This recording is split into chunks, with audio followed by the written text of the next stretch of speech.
In the quiet whispers of ancient Greece, where gods and mortals weave the fabric of existence, there exists a figure often overlooked, yet whose hands shaped the very world. Hephaestus, the god of fire and craftsmanship, is known not for his strength in battle, but for the unparalleled skill with which he shaped wonders from stone, metal, and fire. His story, like the glow of an ever-burning forge, is one of creation, resilience, and quiet brilliance. Born under extraordinary circumstances, Hephaestus's life was never one of ease. From the moment of his birth, he was destined to carve a path far from the glamorous halls of Olympus. Yet, despite the trials that marked his journey, from rejection and isolation to brilliant triumphs, Hephaestus never ceased in his devotion to his craft. In the depths of the earth, in the searing heat of his forge, he built not only masterpieces of divine art, but also a legacy that endures in the hearts of those who cherish the power of creation. This is the story of Hephaestus, god of the forge, master of metal and creator of all things divine. It is a tale of triumph through trial, of art born from struggle, and of the silent strength found in creation. As you listen, let the rhythm of his myth lull you into a peaceful rest, for the world of the gods is always with us, even as we drift into the quiet realms of sleep. Remember to like, subscribe, and share where you are watching from, and let the calm of this timeless story guide you gently to rest. Long ago, before the great cities rose, and the stories of gods and mortals were set upon the lips of storytellers, there was the birth of a god unlike any other. His name was Hephaestus, though few would have predicted that such a name would echo through the halls of Olympus with reverence. His story begins not with triumph, but with an unusual and tragic birth. A story that would shape his path for all eternity. Hephaestus was the son of Hera, the queen of the gods, and according to some versions of the myth, the product of her desire to create life without the involvement of a male counterpart. She wished to bring forth a child in her own image, without the need of Zeus, her husband. Hera, proud and powerful, believed she could give birth to a being as mighty as any god. Yet, when Hephaestus emerged into the world, his form was not one of perfection, but one marred by deformity. He was born with a twisted leg, unable to stand like the other gods. His body, unlike the idealized perfection of his Olympian kin, was a symbol of imperfection in the eyes of those who saw only beauty in flawlessness. Hera, deeply disappointed by the way Hephaestus had been born, could not bear to keep him. The other gods, too, looked upon the infant with pity and distaste, for his appearance was not the shining ideal of divine beauty. In her despair, Hera made a cruel decision. She cast Hephaestus from Olympus, sending him tumbling from the heights of the heavens down to the earth far below. As Hephaestus fell, his body twisted in pain, and his limbs buckled under the weight of both his deformity and his rejection. The fall seemed to last an eternity, the divine light of Olympus fading into darkness. He crashed upon the earth, into the waters of the Aegean Sea, where he was left abandoned, broken, and alone. The gods, ever distant and unfeeling in their divine purity, turned away. Only the whispers of the wind carried the echoes of his fall. But even in this moment of abandonment, Hephaestus did not yield to despair. There, in the depths of the sea, he found the strength to rise, though his body was crippled and the gods had rejected him. His spirit, however, was unbroken. In time, the sea nymphs, those gentle beings of the water, took pity on the fallen god. They found Hephaestus, still weak from his fall, and brought him to the warmth of their hidden waters. They cared for him, nursing him back to health, and in their healing embrace, Hephaestus began to recover. It was here, in this secluded refuge, far from the bright halls of Olympus, that the seeds of his future greatness were sown. As Hephaestus regained his strength, the waters of the Aegean became a place where the forging of destiny began. It was not long before he discovered the primal power that lay within him, the ability to shape the earth itself. The fiery forge, a symbol of creation, would be his sanctuary, a place where he would find solace from the cruel rejection of the gods. It was in this hidden sanctuary that Hephaestus began to learn the craft of the gods. With the aid of the sea nymphs, he discovered the secrets of fire and metal, and in the depths of his solitude, he began to shape the raw materials of the world into something greater. The earth itself seemed to yield to his touch, and the fires that burned in his forge became the fires of transformation. Metal, stone, and clay took shape at his command, becoming objects of astonishing beauty and function. But Hephaestus was not content to simply create in solitude. He was determined to prove his worth, not to the gods who had cast him aside, but to the world itself. The myth of his birth had marked him as imperfect, as unworthy of Olympus. Yet, in the quiet of his forge, Hephaestus began to craft objects that would transcend the imperfections of his own birth. In the heat of the forge, Hephaestus poured his soul into his work, creating not only objects of beauty, but tools of power and strength, tools that would one day shape the very course of divine history. The gods, far above, remained unaware of Hephaestus's work. His hands, once rejected, now held the power of creation itself. Yet, in the silence of his labor, Hephaestus had found something more than the admiration of Olympus. He had discovered a purpose greater than the fleeting beauty of divine favor. He had become a creator, not of flesh, but of form, not of life, but of legacy.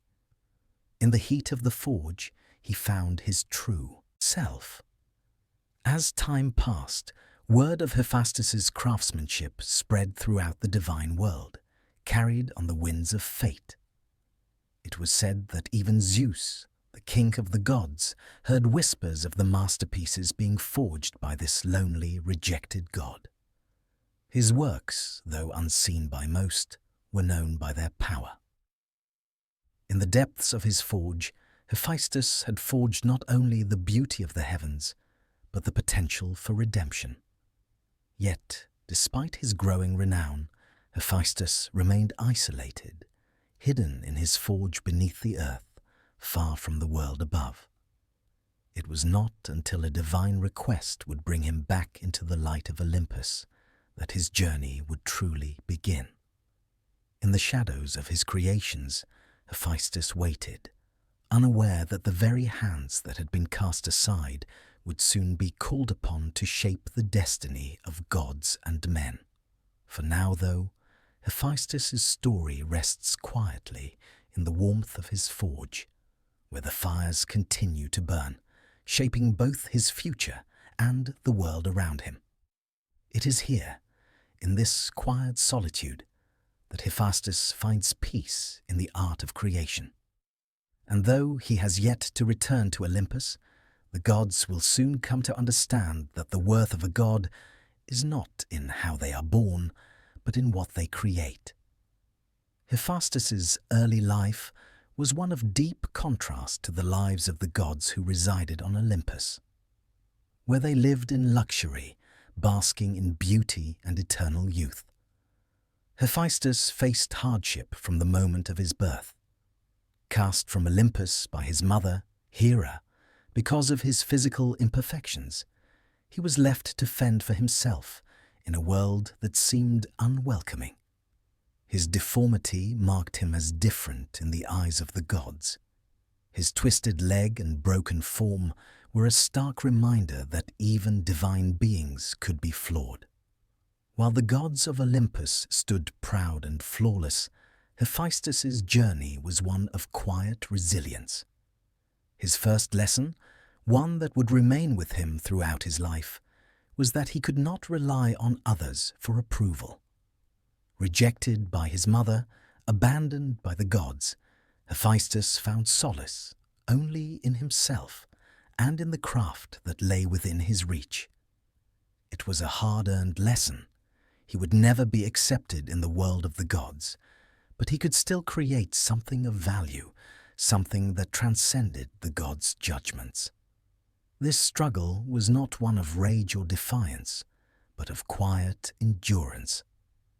In the moments when he labored alone in his forge, hidden beneath the earth, Hephaestus found not only a place of refuge, but a purpose. The isolation from the gods became his greatest teacher, for in it he discovered the power of creation and self-reliance. The trials he endured, his rejection, his deformity, the loneliness of his existence, were not seen as obstacles, but as a crucible in which his true nature would emerge. Yet, for all of Hephaestus's resilience, he was not immune to the pain of rejection. The memory of his mother's cruelty haunted him, for Hera's casting him out was not a simple act of dismissal, but a rejection of his very existence. It was a hurt that could not be easily forgotten, and though Hephaestus did not speak of it, the wound lingered. However, he did not let this suffering dictate his fate. Instead, he turned inward, seeking meaning and solace in his craft. The forge became his sanctuary, a place where the fire of creation burned brighter than any anger or sorrow.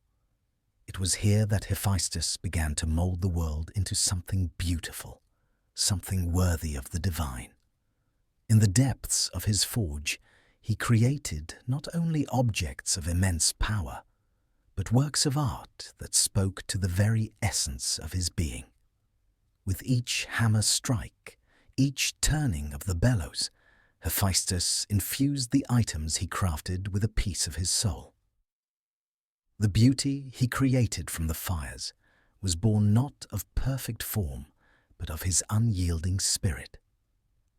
One of the first masterpieces Hephaestus crafted in his forge was a throne of such intricate design that it seemed to defy the very limits of craftsmanship. This throne, however, was not meant for just anyone. Its creation was a personal challenge for Hephaestus, a way to prove not only to the gods, but to himself, that his worth was not bound by the cruel opinions of others. He fashioned the throne with the same painstaking attention to detail that he put into every creation. It was a work of beauty, each curve and line perfect in its own right, though born from a god whose own form was considered imperfect. The throne was destined for Hera. Hephaestus, in a quiet moment of reconciliation, thought that perhaps if he crafted something truly magnificent, his mother might see him in a different light. Perhaps the throne would earn him a place at her side again. Yet, despite the beauty and power of his creation, Hera rejected it. The throne, rather than bringing Hephaestus closer to his mother, only deepened the rift between them. Upon receiving the throne, Hera sat upon it, and immediately she was ensnared by a clever trap. The throne was not simply a piece of furniture. It had been rigged with invisible chains that bound her to the seat. The trap was a testament to Hephaestus's skill, a silent reminder of the depth of his craftsmanship. Hera, trapped by the throne she had so carelessly rejected, cried out for help. But there was no escape. The very thing she had rejected had become her cage. Despite the cleverness of the trap, Hephaestus did not gloat in his mother's discomfort. His creation, though a symbol of his pain, was not meant to harm. Instead, it was a way to make her acknowledge him, to see him not as the broken child, but as a god with his own power. The chains that bound Hera were a reflection of the emotional ties that had once bound them, and in their struggle, Hephaestus sought neither revenge nor reconciliation, but understanding. The gods, in their concern for Hera, sent for Hephaestus to release her from the trap. But Hephaestus, despite his earlier hopes, remained distant. He had no desire to return to Olympus, not to the gods who had cast him aside, not to the place where he had once been made to feel less than divine. Yet, eventually, it was not the gods' anger that compelled him to act, but the kindness of another. It was Dionysus, the god of wine and revelry, who would be the one to convince Hephaestus to return to Olympus. With his charm and persuasive words, Dionysus offered Hephaestus the one thing that no other god could give him: acceptance. Dionysus reminded Hephaestus that while the gods had wronged him, he was still a god, and his craftsmanship was unmatched. There was a place for Hephaestus among the gods, not as a beggar for approval, but as an artist whose work was worthy of their respect. Hephaestus, seeing in Dionysus an understanding that the others could not offer, agreed to return to Olympus. He released Hera from the trap, and she, though reluctant, praised the skill of her son. This was the first step toward reconciliation, not in the form of forgiveness, but in the recognition of Hephaestus's worth. In the coming years, Hephaestus would find that he was not bound by the judgments of the gods, but by the work he created. His craft, though born of struggle, would come to be his salvation.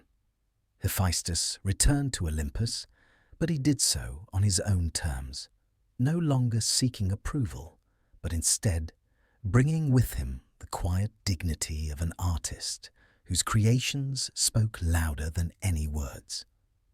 In the shadow of the gods, Hephaestus found a place for himself, not as the son of Hera, but as the god of the forge, the divine craftsman whose legacy would endure for millennia.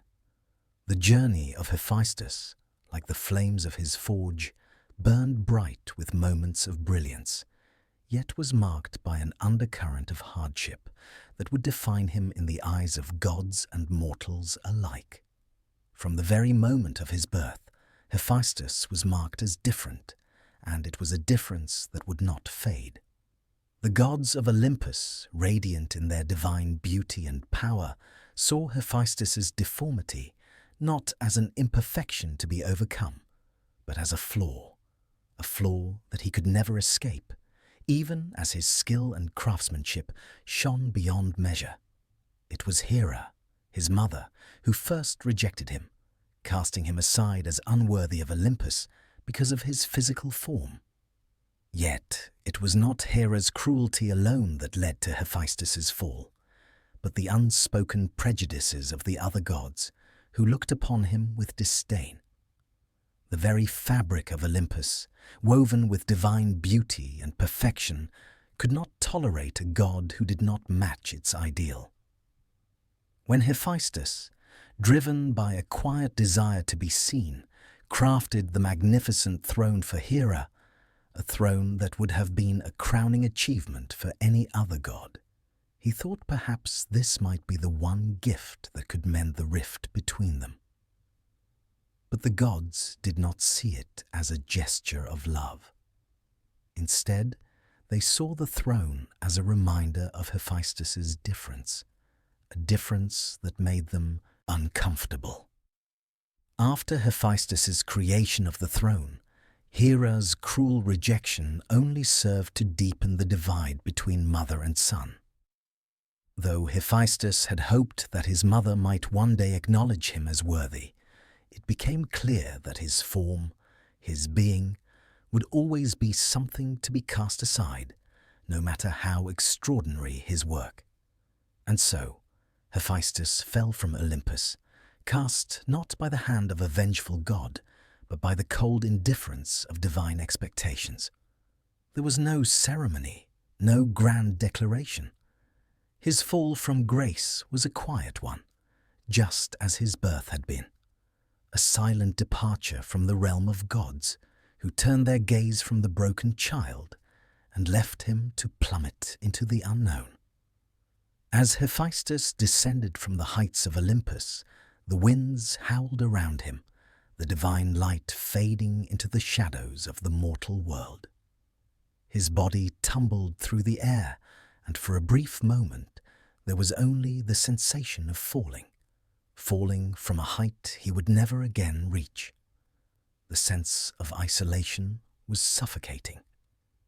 In this moment, Hephaestus was not just a god cast out, but a symbol of all those who had ever been judged, dismissed, or forsaken by a world that measured them by standards they could never meet. Yet even in the agony of his fall, Hephaestus clung to something deeper than despair. He was a creator, a god of craftsmanship, and though the heavens above rejected him, the earth below called to him. For the ground where he would land was fertile with possibility. His fall, though painful, was also a descent into a new world, a world that did not demand perfection, a world that would embrace him for what he was. Hephaestus landed in the depths of the Aegean Sea, the cool waters rushing over him as he sank, battered and bruised, into the embrace of the earth. Here, in the deep and quiet waters, he found solace. It was not in the company of gods, not in the validation of divine beauty, but in the nurturing touch of the sea nymphs, those gentle spirits of the water who saw beyond his form to the spirit of creation that burned within him. The nymphs, having found the fallen god, took him into their care, their healing waters mending his broken body. Hephaestus, though physically wounded, began to heal not only in body, but in spirit. It was here, in the quiet sanctuary of the sea, that he would discover his greatest gift, one that no god or mortal could ever take from him, the art of creation.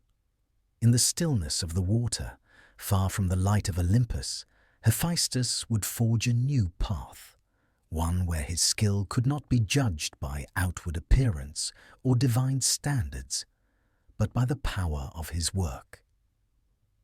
The nymphs, with their quiet grace, taught Hephaestus the ways of the earth, and with their help, he discovered the secrets of fire and metal.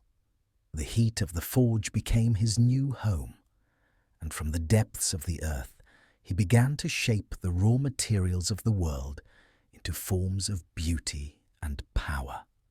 It was not the grand halls of Olympus that he sought, but the quiet, intimate satisfaction of creation. No longer would Hephaestus be defined by his deformity, but by the work that flowed from his hands.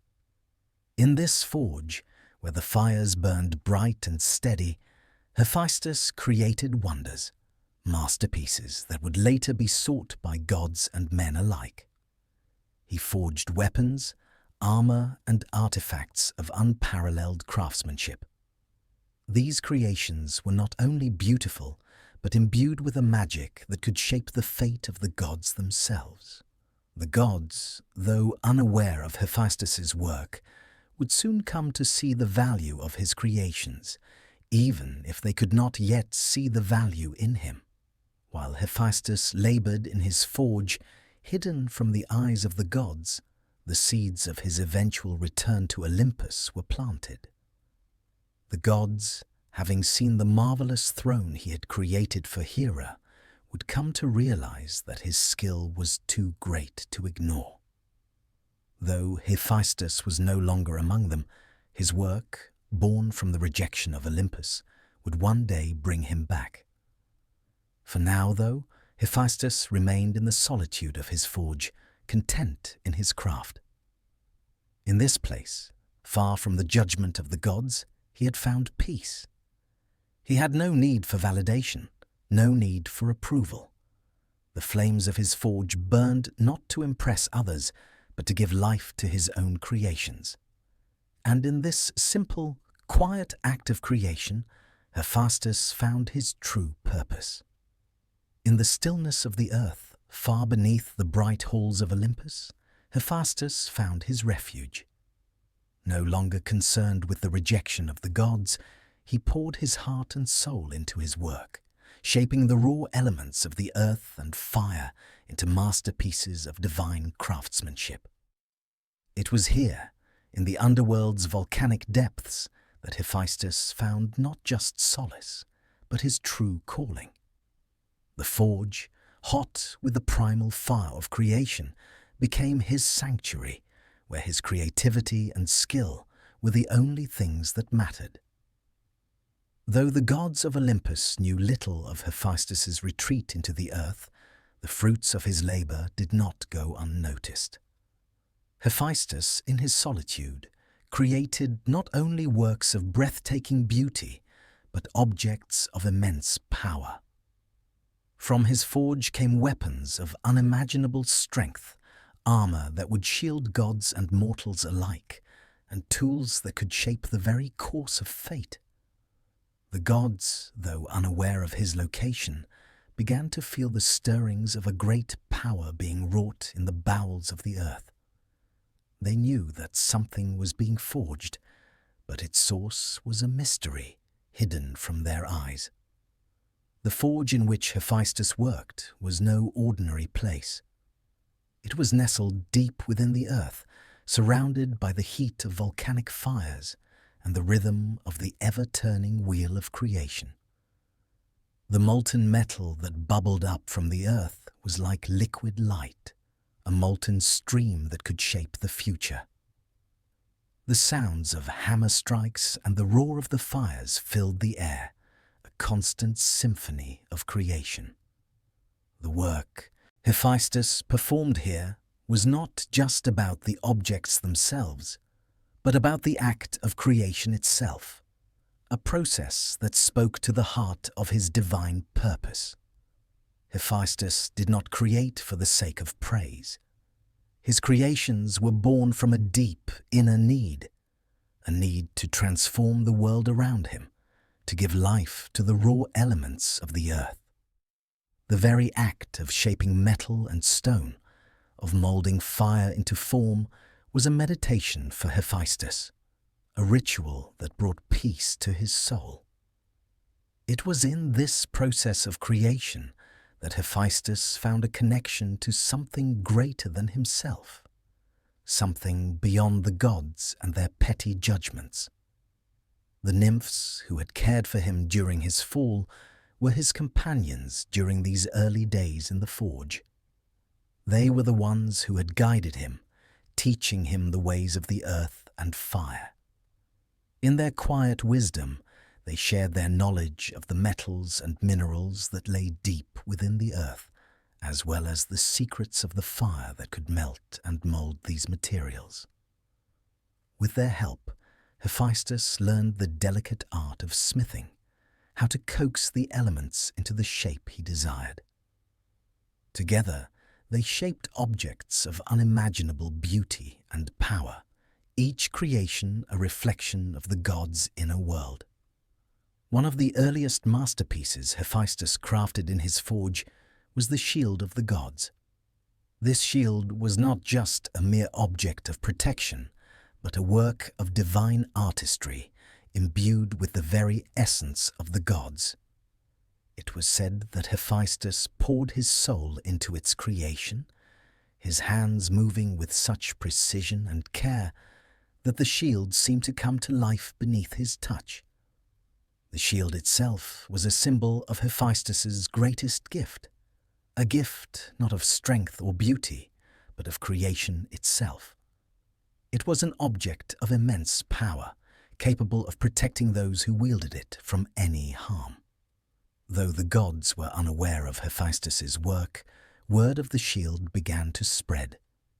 It was said that Zeus himself, the king of the gods, had heard of the shield's creation, and he knew that Hephaestus's talents could not remain hidden for long.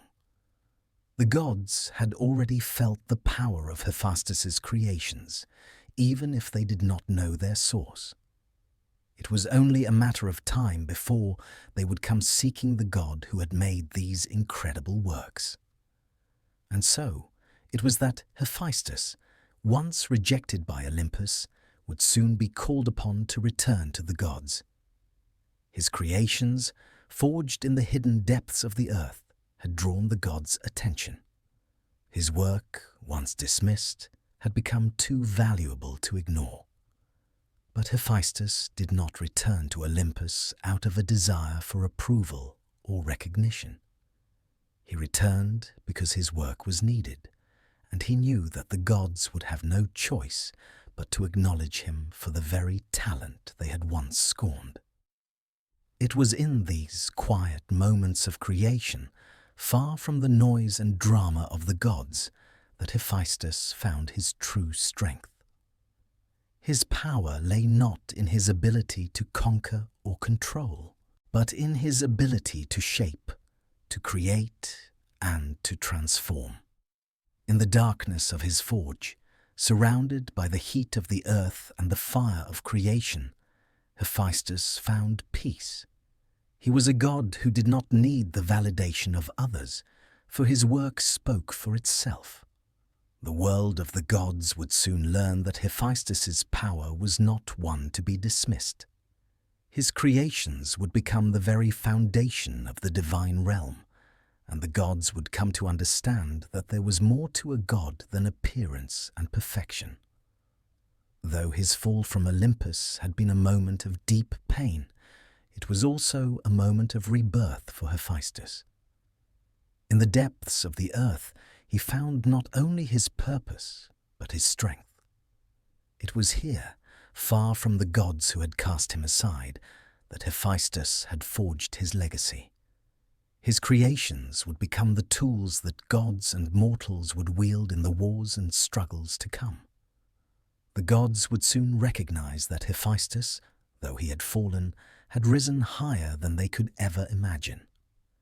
Deep beneath the earth, far from the gilded palaces of Olympus, Hephaestus toiled at his forge, shaping not only the elements of the world, but the very future of the gods. His creations, born from fire and earth, began to take on an almost magical quality, each one infused with the essence of his craft. What Hephaestus had once learned in solitude had now blossomed into a mastery that transcended the boundaries of mere creation. He was no longer merely a smith or a craftsman.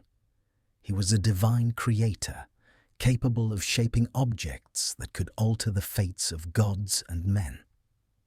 As the fires of his forge burned ever brighter, Hephaestus began to craft wonders that no other god could even imagine. His work was not just about beauty or function, but about power. Divine power that could protect, destroy, or even reshape the world itself. Hephaestus had discovered a language in his craft, a language that spoke directly to the hearts of those who beheld his creations.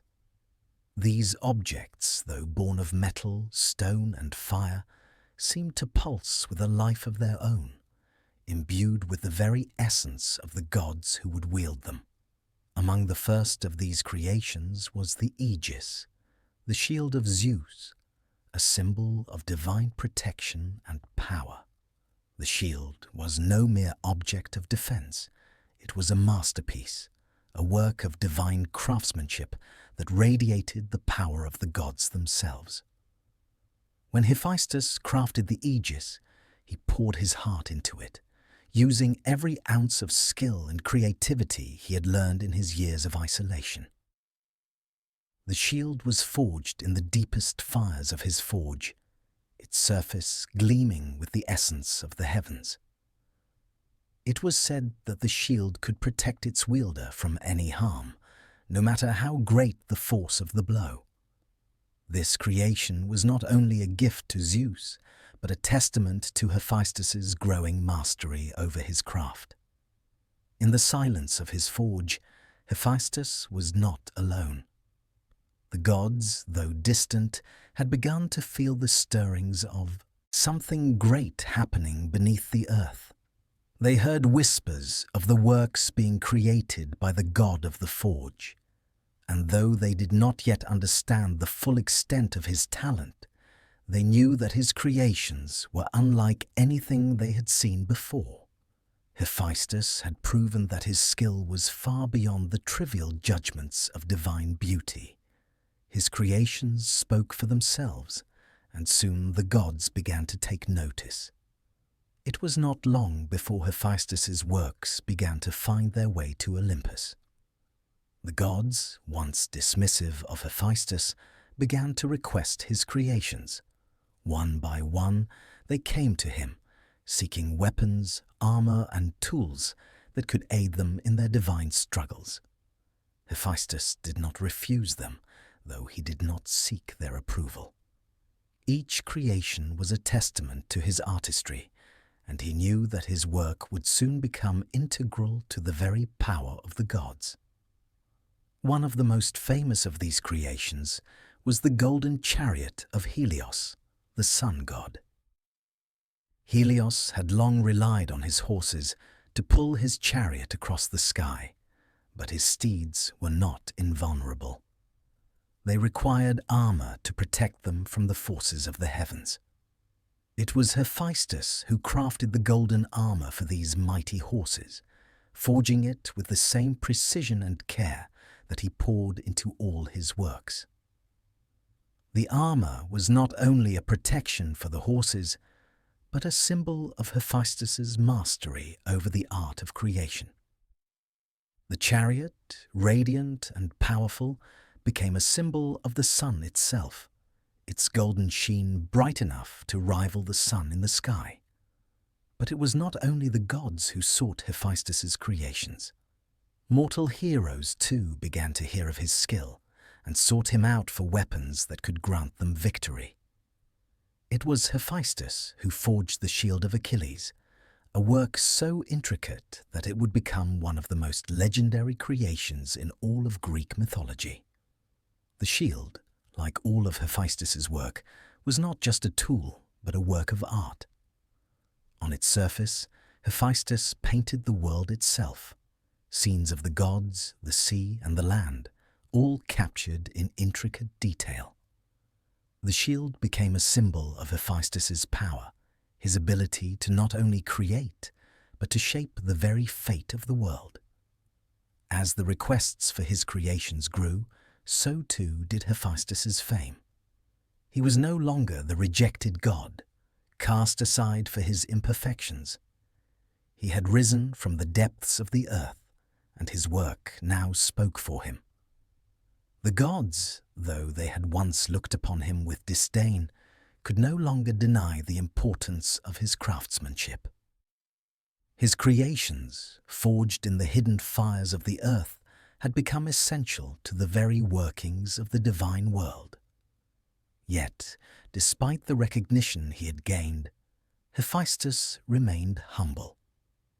He did not seek the praise of the gods or the adulation of mortals. His satisfaction came not from their approval, but from the act of creation itself. Hephaestus had learned that it was not perfection that defined a god, but the ability to create something that could change the world. And in this, he had found his true power.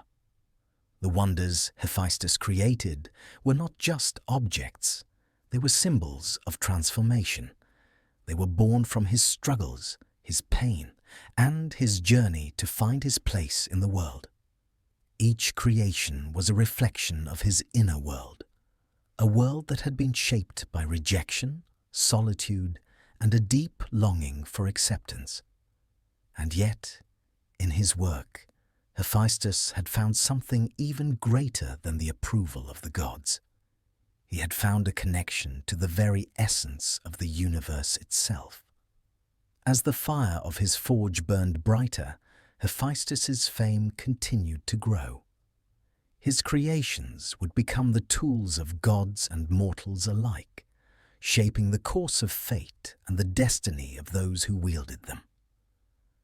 And though Hephaestus had once been cast aside, he had risen from the depths to become one of the most important gods in the pantheon.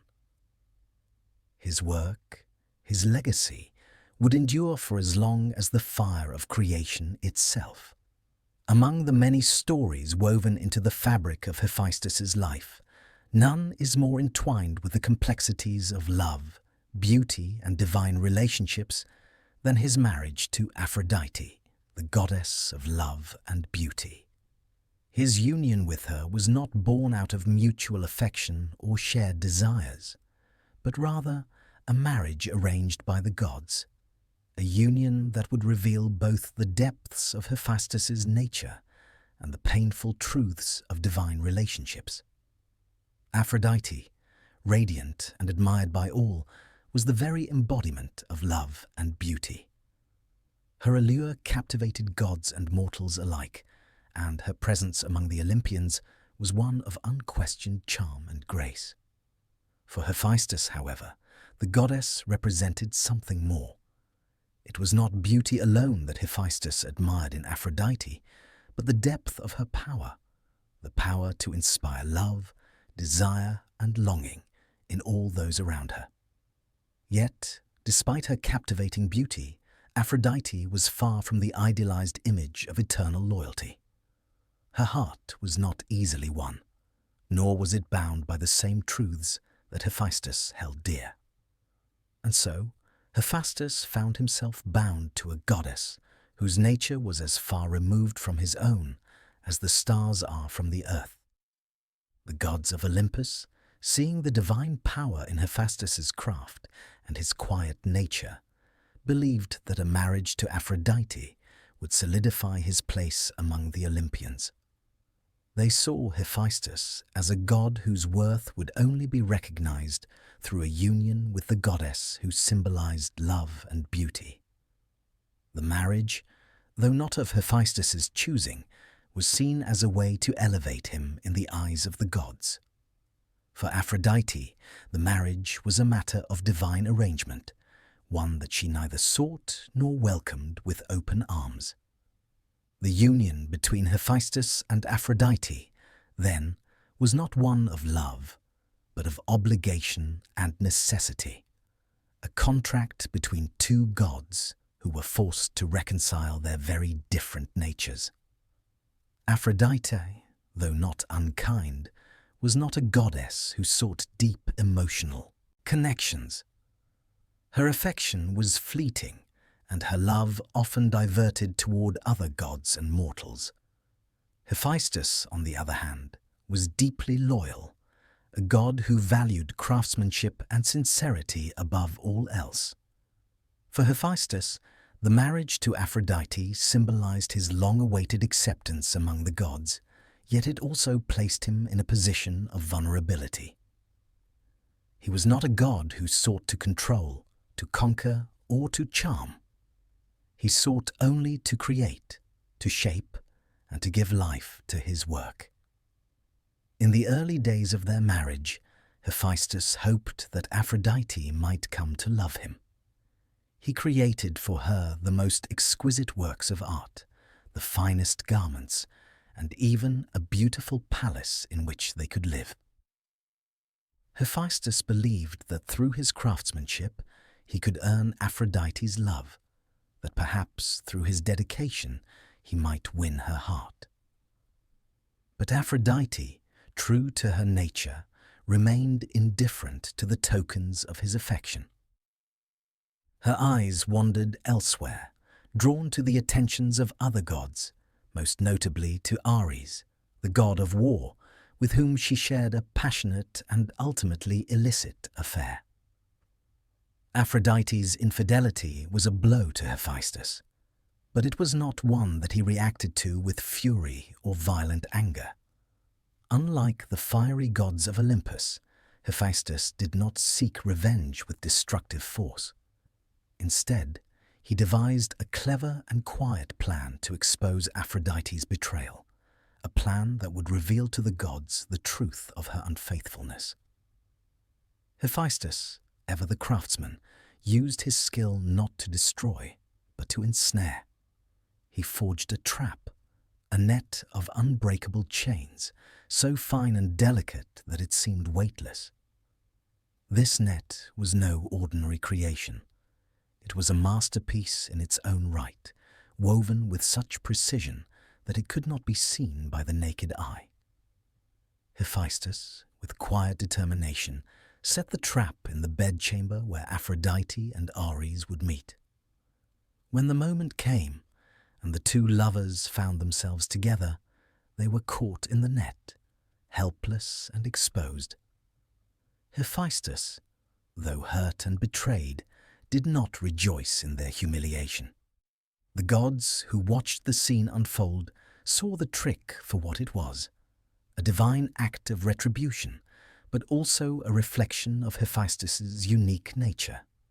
He sought not to punish in the way others would.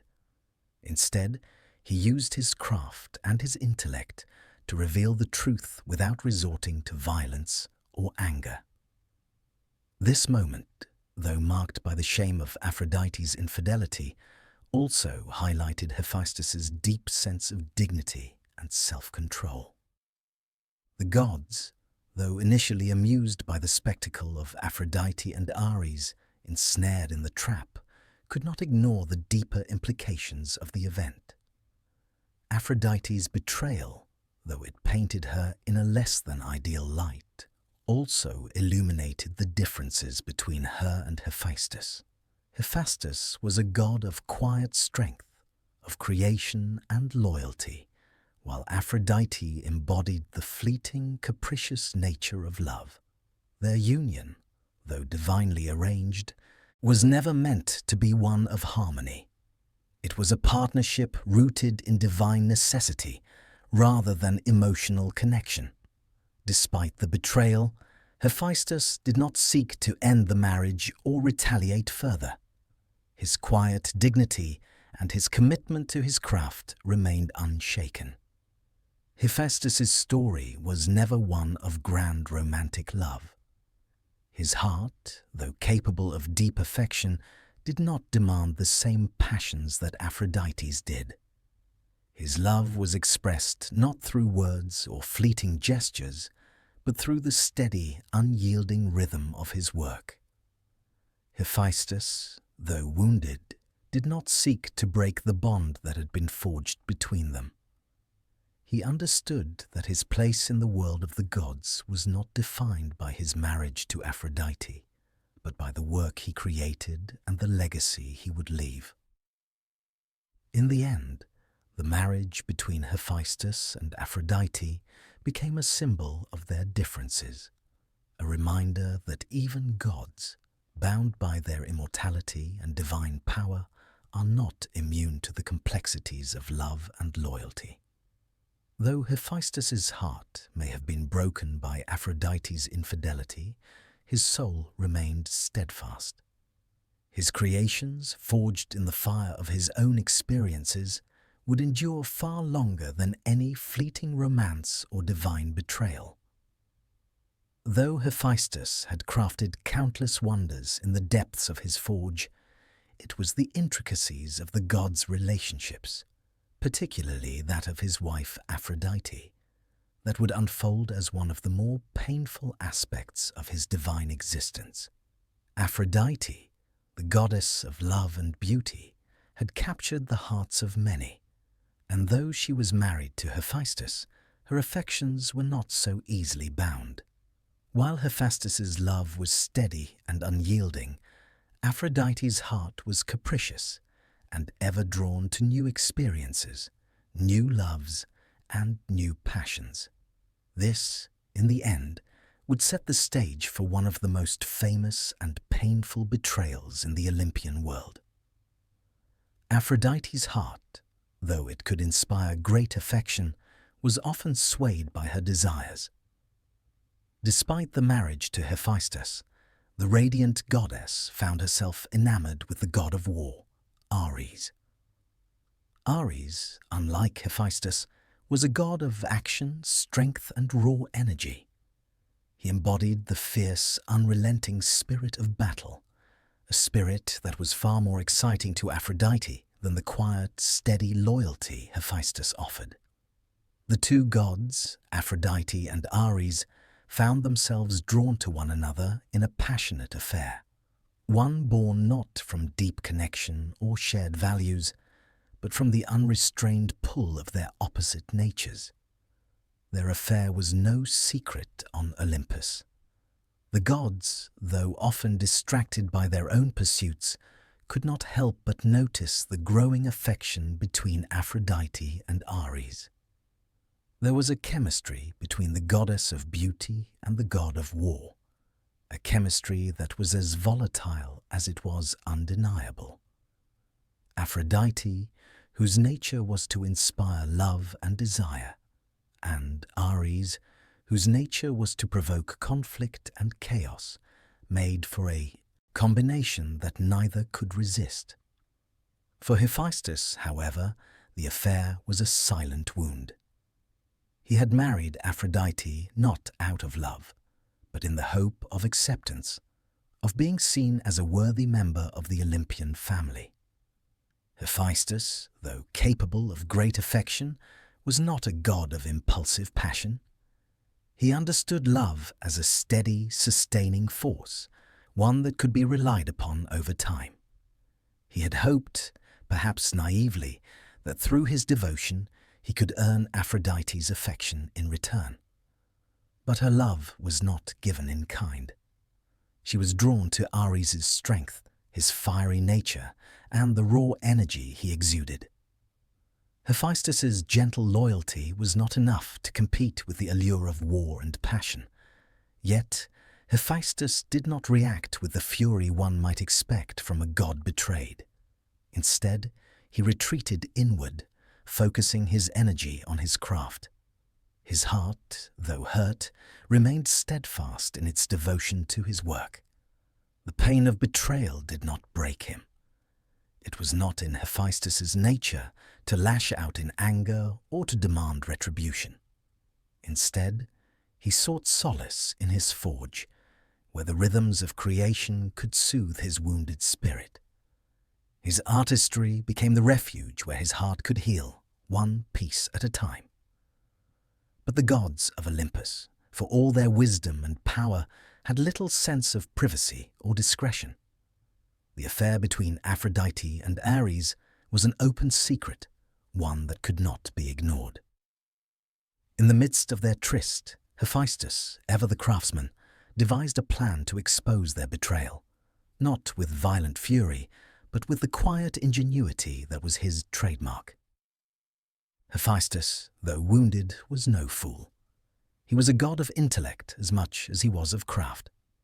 Using his unparalleled skills as a blacksmith, Hephaestus crafted a net, so fine, so delicate, and so well woven that it could not be seen by the naked eye.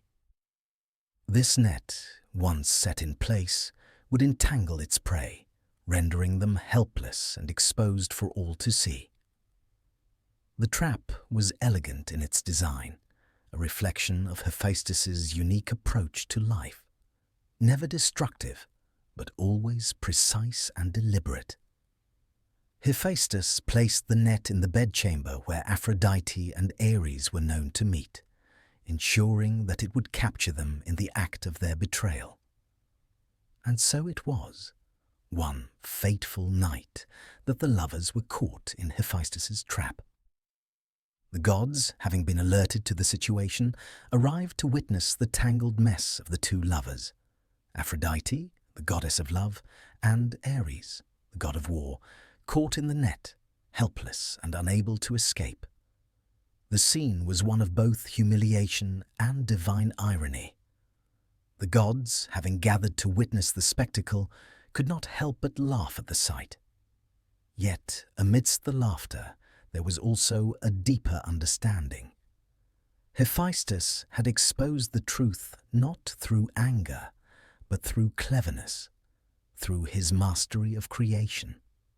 He had used the tools of his craft, his intellect and his artistry to reveal the affair without resorting to violence or harsh judgment.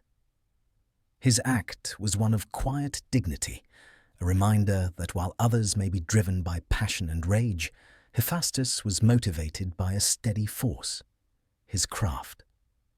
Though the affair between Aphrodite and Ares was exposed, it did not break the gods.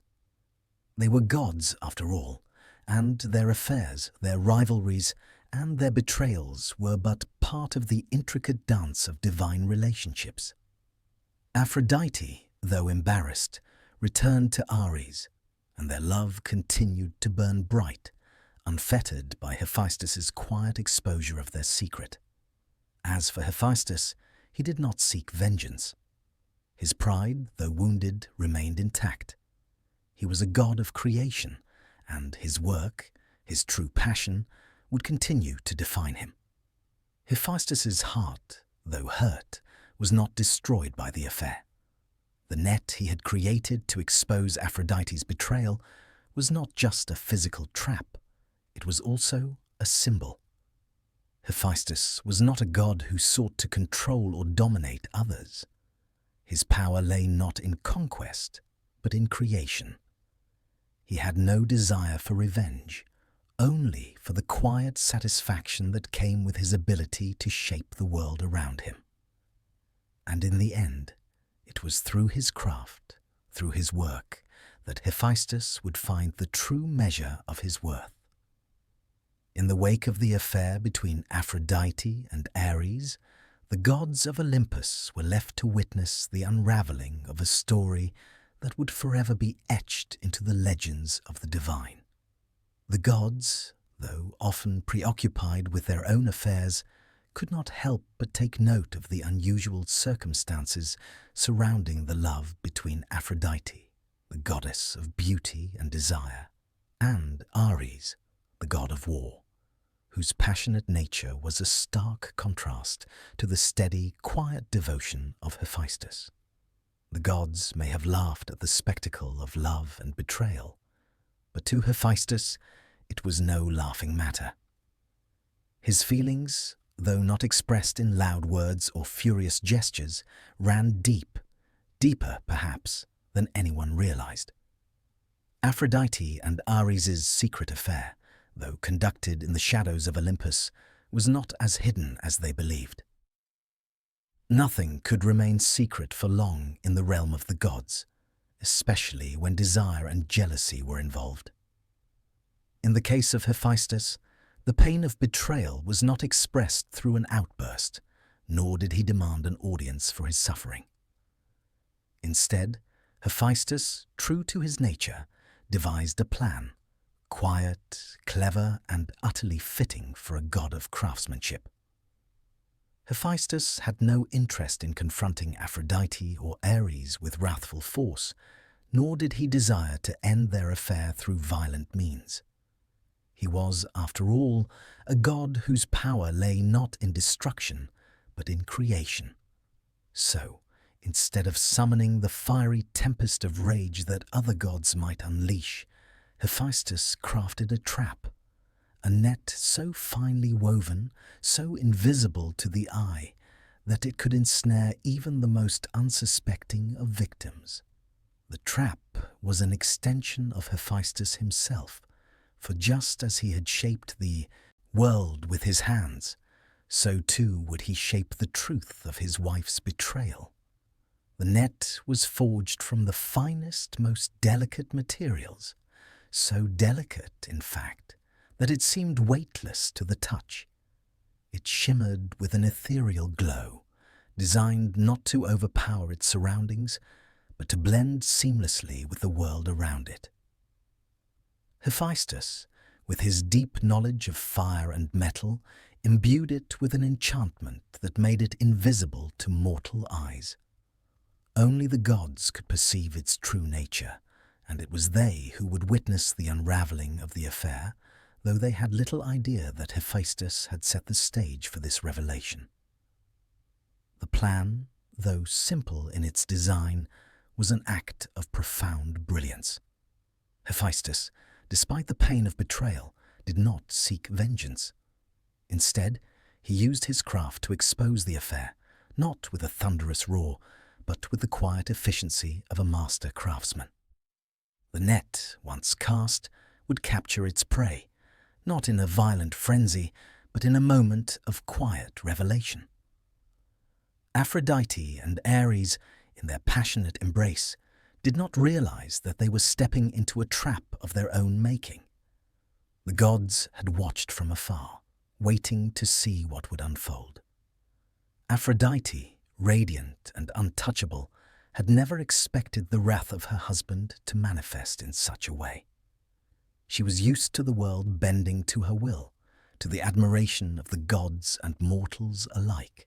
Ares, too, was oblivious to the net's presence, his nature too consumed with passion and battle to notice the fine invisible threads that were slowly drawing them both into a snare.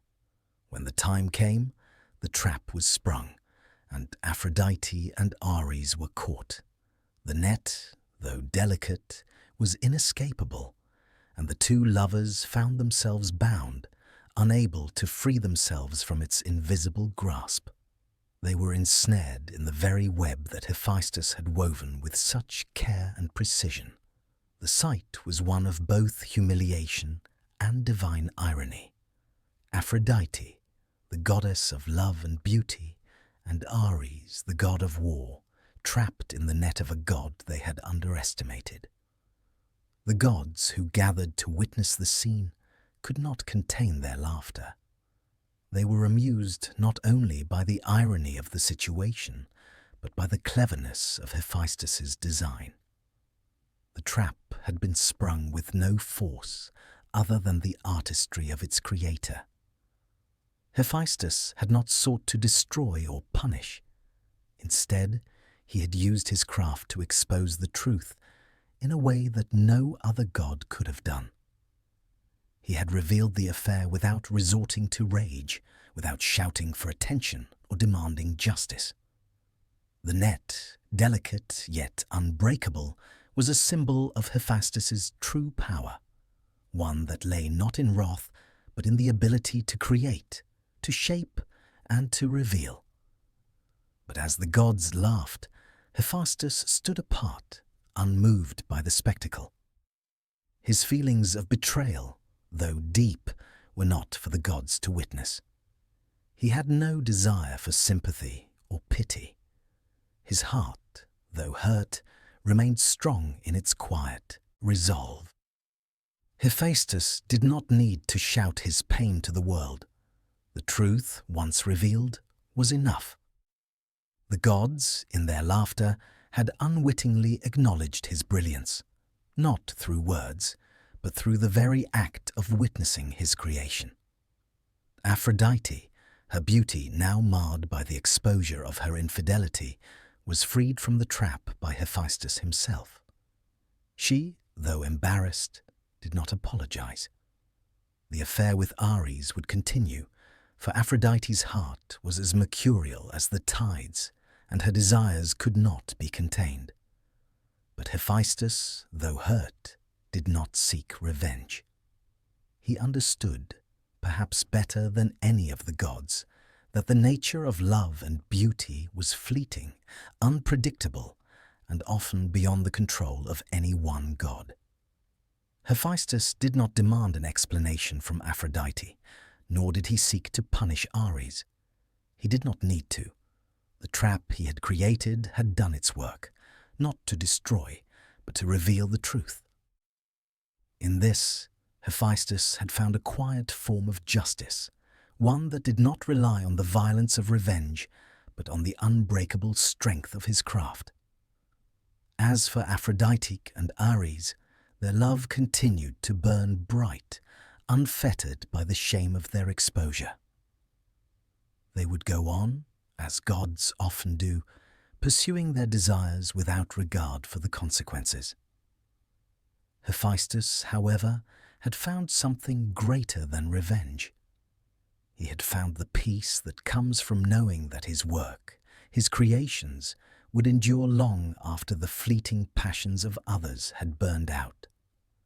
Hephaestus, though surrounded by gods who often revelled in battles and feasts, found his true joy in the quiet art of creation. His forge, hot with the fires of transformation, was a place where imagination took shape. It was here, in the solitude of his volcanic depths, that he brought forth not only the tools of gods and heroes, but also living wonders, mechanical beings that walked, worked, and lived in their own way. These creations, born of his genius, were far beyond anything any other god had ever conceived. They were not mere objects, they were life, shaped by the hand of Hephaestus himself. Among the most legendary of these creations was Talos, the giant automaton crafted to protect the island of Crete. Hephaestus, in his divine craftsmanship, fashioned Talos from bronze, infusing the mechanical being with the ability to move and think in ways that seemed to echo the actions of the living. The giant was not just a statue or a sculpture, but a guardian, powered by the divine ingenuity of Hephaestus. Talos was designed to patrol the shores of Crete, protecting the island from invaders with unyielding loyalty and strength. Talos was more than just a work of craftsmanship. He was a symbol of Hephaestus's ability to merge the worlds of gods and mortals. Hephaestus did not create simply for the sake of beauty or practicality. He sought to infuse his creations with a sense of purpose. Talos, though not a living being in the traditional sense, was imbued with a kind of life force, a spark of Hephaestus's own essence. His movements were as fluid and purposeful as any mortal's, though his form was wrought of metal, shaped by the divine fire of Hephaestus's forge. But Talos was not the only automaton created by Hephaestus. Over time, Hephaestus began to craft more mechanical beings, each designed for a different purpose. Some were warriors, others were servants, and still more were tools to assist the gods and heroes in their endless tasks. Each of these beings, though created from metal and fire, carried with them a piece of Hephaestus's artistry, a reflection of the god who shaped them. In crafting these automata, Hephaestus did something that no other god had done.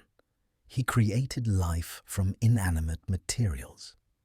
His works, though born from the raw elements of earth, fire, and metal, had a kind of magic to them. Hephaestus, in his quiet genius, blurred the lines between life and object, creating beings that seemed to possess something akin to a soul, despite being wrought from metal.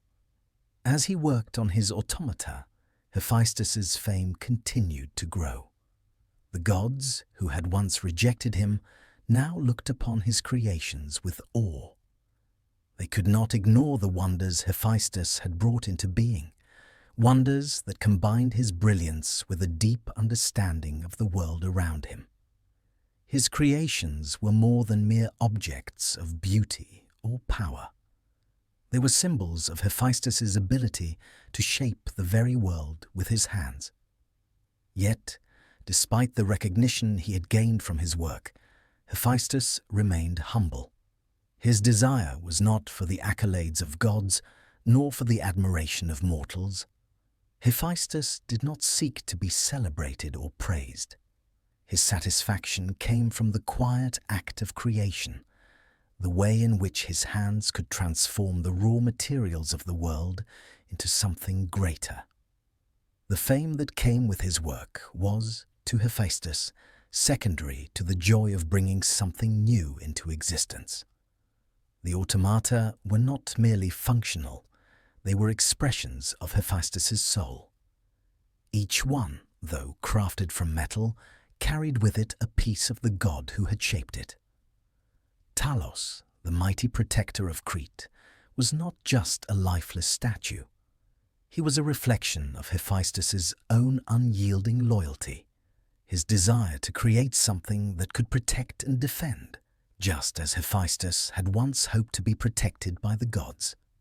In crafting these lifelike beings, Hephaestus also gave form to something greater, the potential for creation to be more than just a divine act, but a deeply personal one.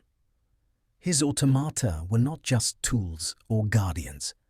They were, in a way, extensions of his own being. And in this, Hephaestus found a profound sense of connection to his work. His creations, though fashioned from the earth's raw materials, became a testament to his own journey, a journey that had begun in rejection, but which had led him to become a god whose craft could rival even the greatest works of the gods themselves. In the end, the automata Hephaestus created were not just mechanical beings, but a legacy of his artistry. They were symbols of his enduring mastery, his ability to craft not just objects, but life itself. The gods of Olympus, though they had once looked down on Hephaestus for his imperfections, could not deny the brilliance of his creations. And though Hephaestus had never sought their approval, they now recognized that his work, born of pain, solitude, and unyielding creativity, was something truly divine. As Hephaestus's mastery of craftsmanship grew, so too did his place in the myths of the gods and mortals. Though his work had once been relegated to the confines of his forge, the great god of fire, metalworking, and invention was called upon during one of the most significant and legendary conflicts in Greek mythology, the Trojan War.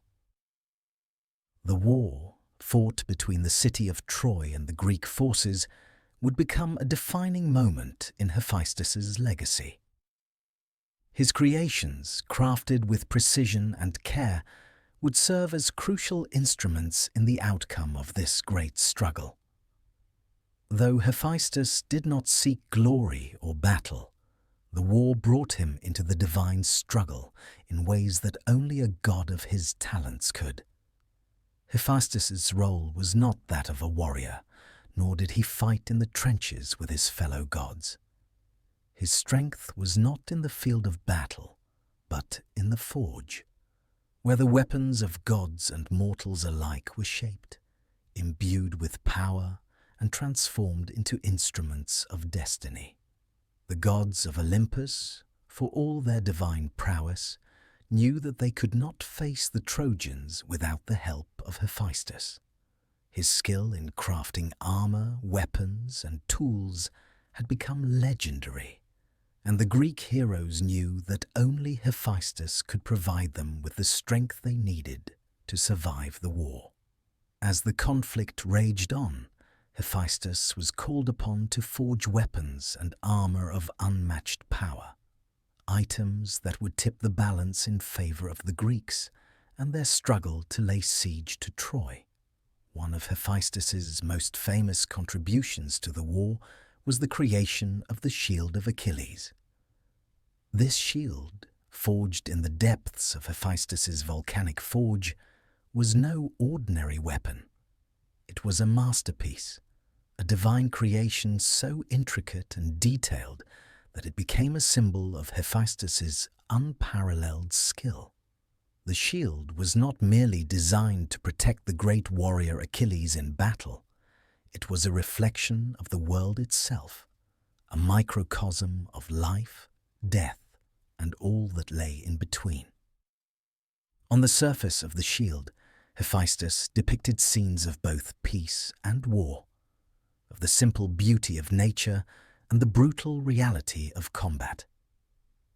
There were images of cities, with their bustling markets and peaceful streets, alongside scenes of warriors clashing on the battlefield, their swords drawn in the heat of conflict.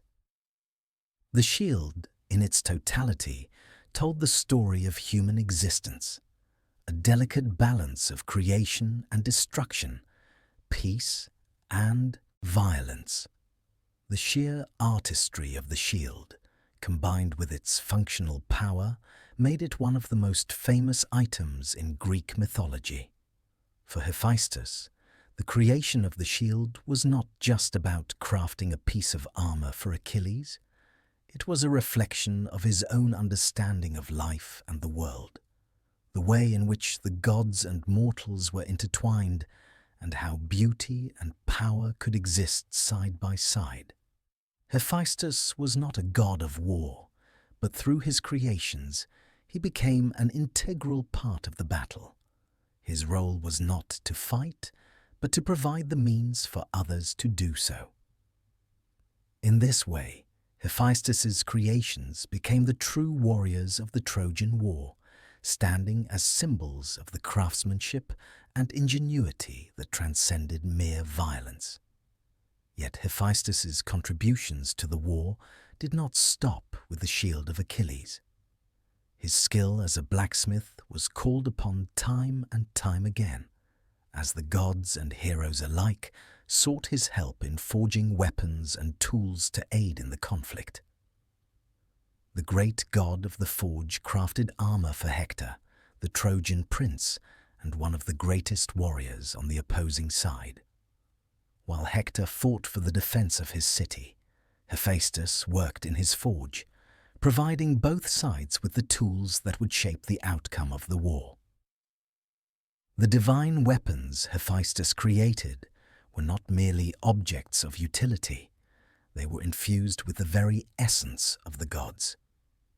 They were imbued with powers that could not be replicated by mere mortals. When a hero wielded a weapon forged by Hephaestus, they did not simply wield a tool, they wielded a piece of divine power, a fragment of the god's essence. The shield of Achilles, for example, was not just a means of defense. It was an extension of Achilles' own strength, a symbol of the hero's connection to the divine. Through his work, Hephaestus became a silent force in the Trojan War, not a participant in the fighting, but a creator whose products played a pivotal role in the unfolding of history.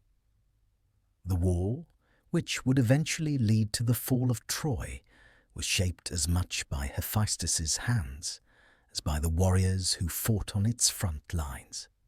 His creations, from the shield of Achilles to the armor of Hector, were woven into the very fabric of the conflict. And yet, in the midst of his divine craftsmanship, Hephaestus remained removed from the chaos of the war. His place was not on the battlefield, but in his forge, where the fires of creation burned as brightly as ever. Hephaestus did not need the acclaim of the gods or the recognition of mortals. His true satisfaction came from the act of creation itself. Each piece of armor, each weapon, was a reflection of his artistry, his ability to shape the world through his hands. The Trojan War, for all its violence and tragedy, became a testament to Hephaestus's brilliance. His creations, though born from the raw elements of earth, fire, and metal, had become the instruments of fate, tools that shaped the lives of both gods and mortals. As the war raged on, Hephaestus continued to craft, his forge ever burning with the fire of creation. The gods may have fought for victory, but it was Hephaestus's work that gave them the power to do so. The shield of Achilles, forged by Hephaestus, is one of the most iconic and revered creations in all of Greek mythology. In the heat of the Trojan War, as the conflict reached its fiercest, Achilles, the greatest of the Greek warriors, was in need of armor that could protect him in battle. The gods, knowing the hero's fate was tied to his prowess in combat, turned to Hephaestus to craft a shield unlike any other. A shield that would carry the weight of a hero's destiny, both in its beauty and its power. Hephaestus, ever the master craftsman, did not see the creation of the shield as a mere task. It was a profound responsibility. The shield, though a tool of protection, would also be a symbol of Achilles' role in the world, encapsulating not only the violence of war, but the complex, multifaceted nature of human existence. Hephaestus, in his forge, drew upon all his knowledge of the earth and heavens, combining the raw elements of fire, metal, and divine craftsmanship to create something that transcended the mere function of a shield. As Hephaestus worked, the shield began to take form, not only as a piece of armor, but as a representation of the very world itself. On its surface, Hephaestus depicted scenes of life, death, and everything in between. The shield was divided into multiple layers, each one telling a story of the world Achilles would fight to protect and destroy. First, there were images of the earth, scenes of agriculture and peaceful life. The fields, tended by mortals, were shown flourishing under the care of the gods, with rivers flowing gently through valleys. Hephaestus, in his deep understanding of the world, captured the tranquil beauty of nature and the work of humanity, a stark contrast to the violence that would follow. Then, on the shield's surface, Hephaestus depicted the horrors of war. Scenes of battle unfolded, with armies clashing under the heat of the sun. Warriors fought fiercely, their swords gleaming and shields raised in defense. The imagery was visceral, the chaos, the brutality, and the death. These were not abstract representations, but detailed portrayals of the destruction Achilles would face in battle, reflecting the inevitable violence of the world he inhabited. Next, Hephaestus depicted the cities, the civilizations for which men fought and died. One city was shown in the midst of peace, with its streets full of life, while another was depicted in the midst of siege. The images told the story of the rise and fall of cities, empires built and destroyed, all under the influence of the gods and men. The shield was a mirror to the world Achilles was fighting for, as well as the world he was destroying. The shield also contained images of the cosmos, heavens and stars, showing the divine forces at work in the universe. The sky, though distant and unapproachable, was intertwined with the mortal realm, suggesting the ever-present connection between the gods and the fates of men. This was no ordinary shield. It was a piece of divine art, a work so intricate and detailed that it seemed to pulse with life. To those who saw the shield, it was clear that Hephaestus had created not just a piece of armor, but a microcosm of the world, a reminder of both the beauty of existence and the inevitable chaos of war. The shield was both a tool of protection and a harbinger of the fate that awaited its wielder. Achilles would wear the shield into battle, but he would also carry with him the weight of the entire world it depicted. When the shield was presented to Achilles, the hero beheld it with awe. The shield was a reflection of his own life, one marked by violence, but also by the deep and complex humanity that lay beneath the surface. Achilles, who had once been a mere mortal like others, was now immortalized in the divine craftsmanship of Hephaestus.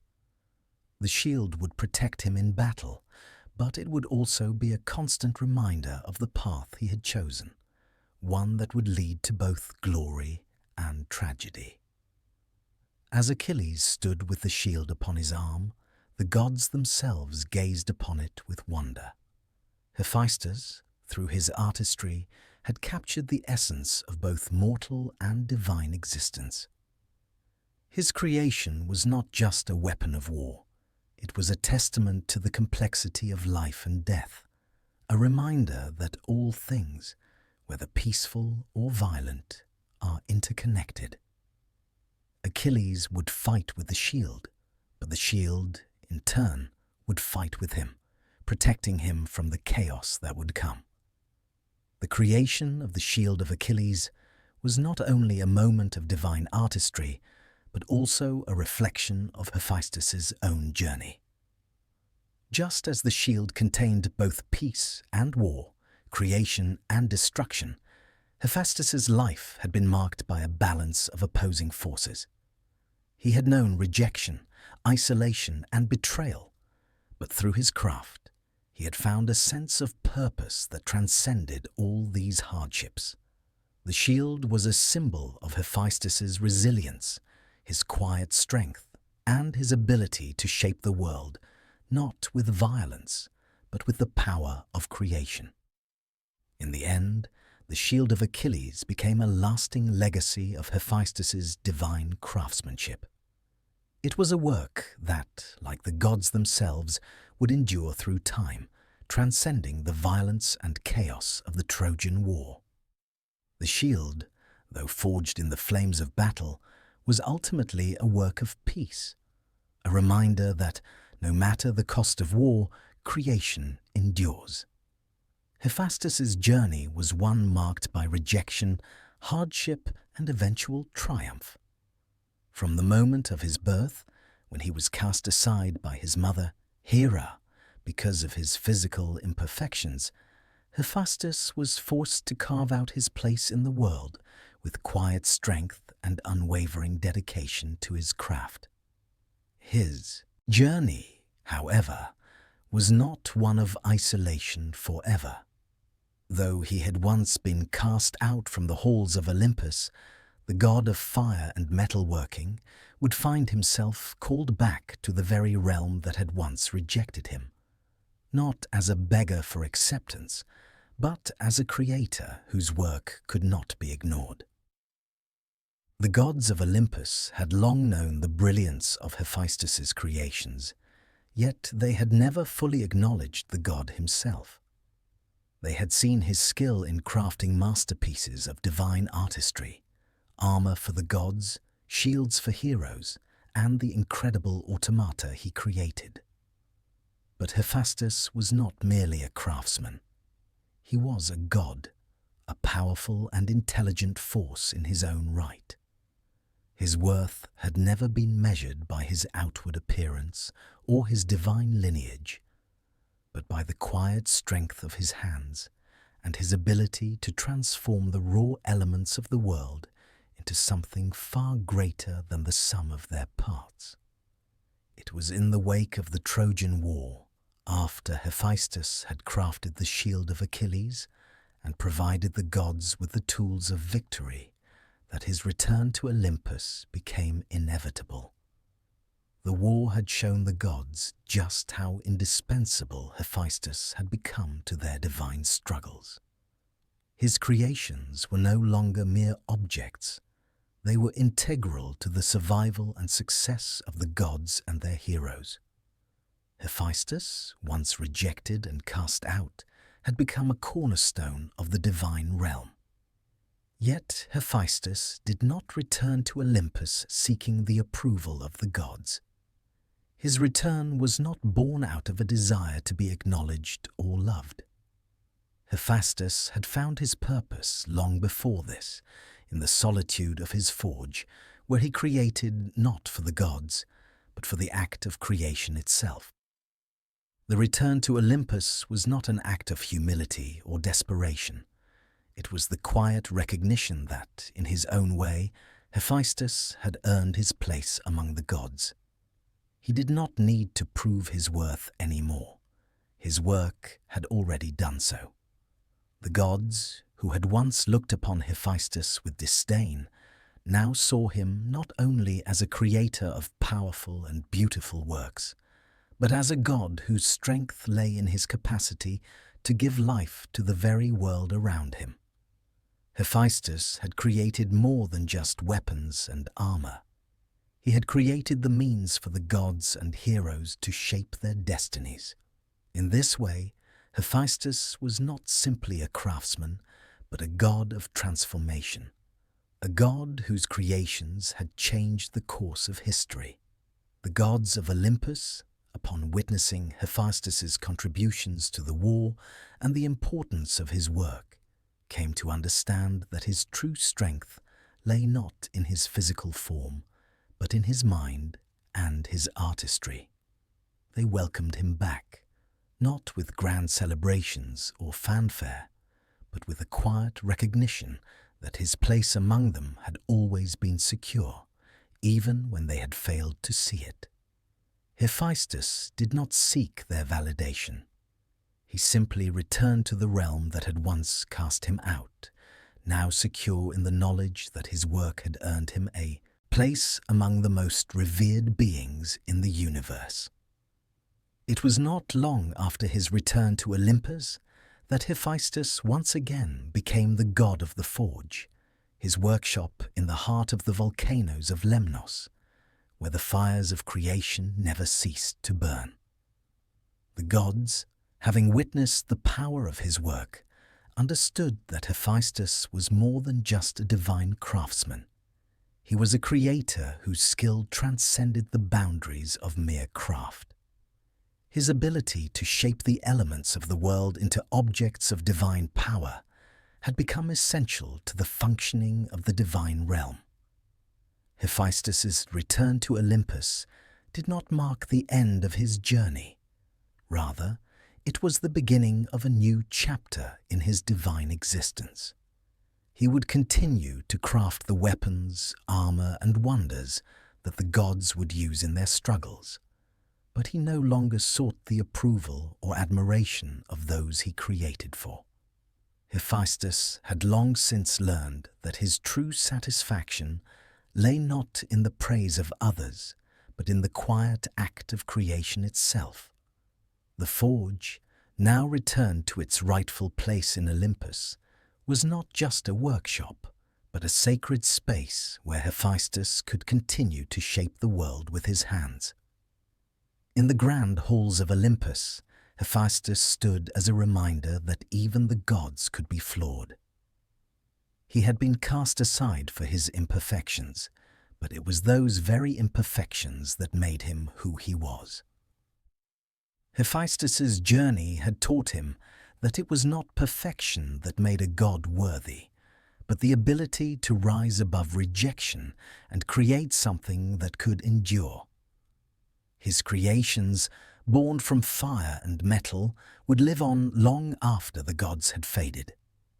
And in this, Hephaestus found his peace, not in the approval of others, but in the eternal act of creation. After Hephaestus's return to Olympus, his place among the gods was never in doubt again. His reputation as the divine craftsman had been solidified by his extraordinary creations during the Trojan War and his many contributions to the celestial realm.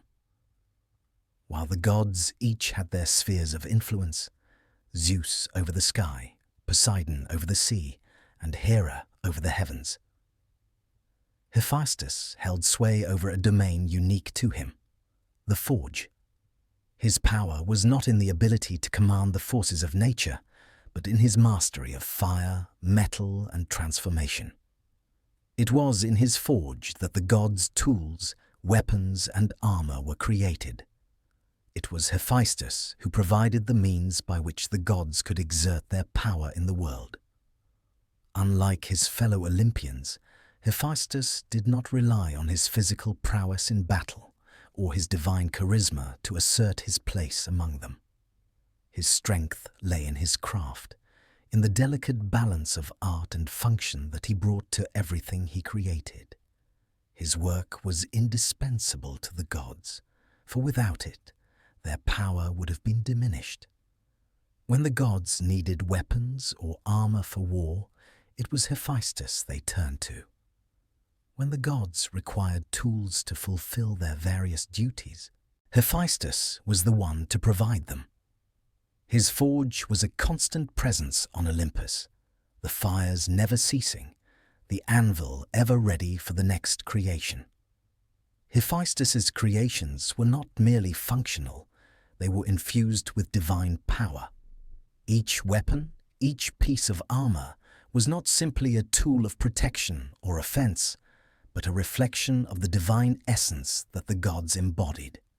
When Hephaestus crafted the armor for Achilles or the shield of the hero, it was not just a simple piece of protective gear.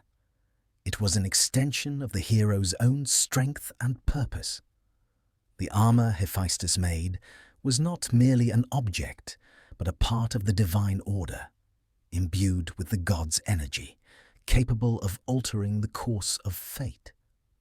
The gods, though they possessed incredible powers, were not self-sufficient in every aspect of their existence.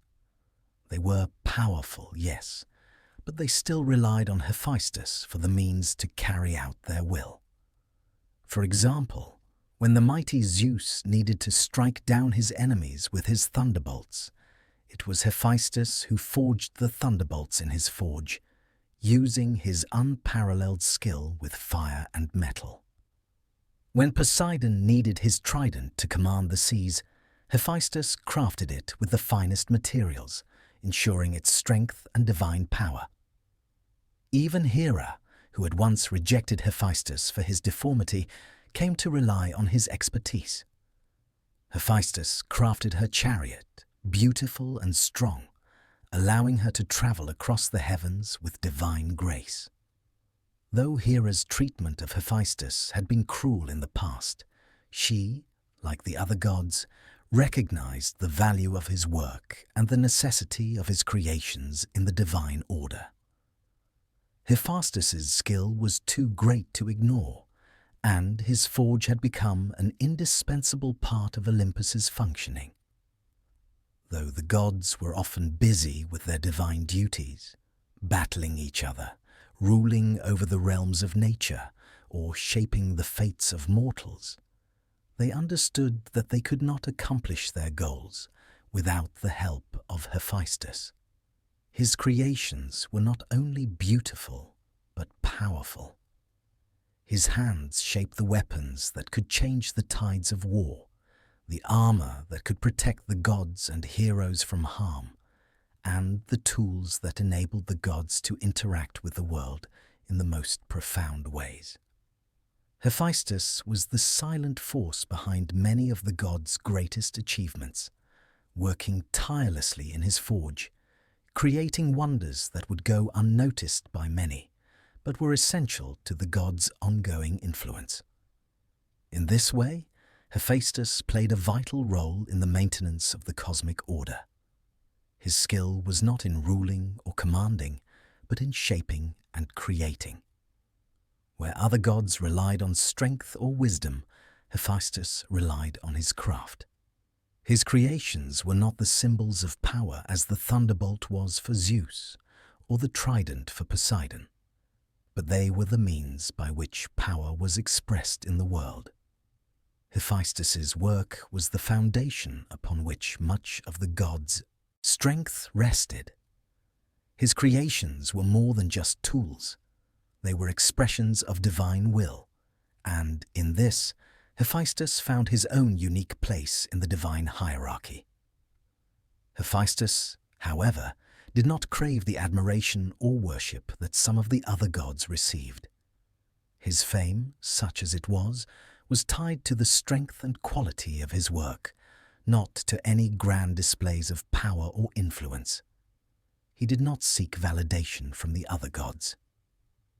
The true satisfaction Hephaestus found was in the act of creation itself. To craft something that was functional, beautiful, and imbued with divine power was enough. In this, he was content. For Hephaestus, his place among the gods was not defined by his need for approval, but by his unwavering commitment to his craft. He had once been cast aside by his mother, Hera, for his imperfections, but those imperfections had not defined him. Hephaestus had overcome rejection, isolation, and even betrayal. But his ability to create remained unshaken. His true legacy was in his creations, the shields, the armor, the weapons, and the tools that served the gods and heroes alike. He was the god of the forge, the divine blacksmith whose work held the world together.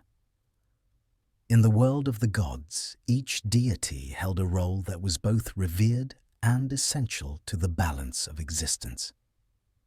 Zeus reigned as king, wielding the thunderbolt, while Poseidon commanded the seas with his trident, and Athena stood as the goddess of wisdom and war. Yet, Hephaestus's domain was unlike any other. His role was not one of direct rule or command over nature. Rather, he was the god of craftsmanship, the divine blacksmith whose creations were integral to the functioning of both the mortal and divine realms. Unlike other gods, Hephaestus did not seek to control the world through physical might or the manipulation of the elements.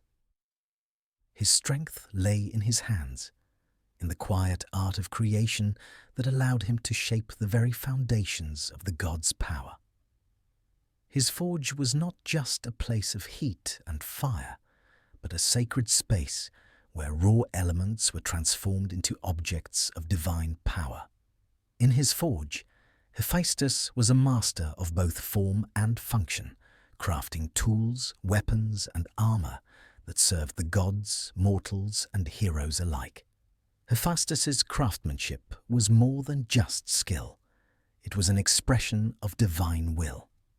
When he forged the mighty armor of Achilles, or the shield that would protect him in the brutal battles of the Trojan War, Hephaestus infused the piece with not only beauty and precision, but the essence of the god who would wield it. Every strike of the hammer, every turn of the forge, was imbued with the divine energy that Hephaestus had inherited from his parents, Zeus and Hera. He crafted not just for the sake of creation, but to ensure the gods could fulfill their purpose and carry out their divine work. The gods came to rely on Hephaestus not only for the weapons they wielded, but for the tools they used to shape the world around them. He forged Zeus' thunderbolts, Poseidon's trident, and Hermes' winged sandals, each an object of great power that transcended mere functionality. These items, crafted with Hephaestus's hands, became more than just tools. They became extensions of the gods themselves, symbols of their authority and influence. Though Hephaestus was often overshadowed by the more charismatic and visible gods like Zeus or Apollo, his importance was indisputable. Without Hephaestus's creations, the gods' power would have been limited. The gods needed Hephaestus's gifts to wield their power effectively, to move freely across the heavens and earth, and to enforce their will. His role as the divine craftsman was essential to the maintenance of order and control in the cosmos. What set Hephaestus apart from the other gods was his ability to blend both artistry and function in his creations. While other gods might use their power to impose their will, Hephaestus used his skill to provide the means for that power to be expressed. His creations were not simply beautiful objects. They were instruments of divine action, enabling the gods to do what they did best, rule and protect the world. However, Hephaestus's contributions to the gods were not always met with the appreciation he deserved. While other gods basked in the admiration of mortals and fellow gods, Hephaestus remained content in his forge, focused on his work. His creations, though crucial to the gods, were often overshadowed by the grandeur of the gods' individual power. Zeus's thunderbolt, for example, was a symbol of his authority, but few remembered the divine craftsman who had forged it. Similarly, Athena's wisdom and beauty were celebrated far more than the armor that had been crafted to protect her. Despite this, Hephaestus did not seek the spotlight. His satisfaction came not from the admiration of others, but from the knowledge that his work played an essential role in the divine order. He did not need the praise of the gods to know his worth. His legacy was in the works he had created, tools that had allowed the gods to thrive and fulfill their purpose. Even in the midst of the challenges and betrayals he had faced, Hephaestus had never wavered in his dedication to his craft. His journey had been one of struggle, but it was also one of growth. From the moment he had been cast aside by Hera, to the moment he had crafted the shield of Achilles, to the endless creations that came from his forge, Hephaestus had proved that the power of creation was greater than any physical might or outward beauty. He had created a legacy that would endure far beyond the fleeting concerns of the gods' vanity or pride. Hephaestus was not a god who sought glory for himself. His legacy was not one of battle or conquest, but of quiet, unyielding craftsmanship. His creations were his triumphs. The gods' weapons, their armor, and the very tools they used to shape the world had been given life by Hephaestus. In this, he had ensured that his place in the divine hierarchy was more than secure. It was essential. In many ways, Hephaestus's life was a reflection of the very craft he had mastered. His journey had not been one of external acclaim or glory, but of quiet purpose. He had been cast out by his own mother, left alone to forge his path, yet he had risen from that rejection to become one of the most indispensable gods on Olympus. His work had changed the fate of the gods, and his legacy would endure for as long as the gods' influence stretched across the heavens and the earth. Though Hephaestus was not a god of battle, his influence on the wars of the gods was undeniable.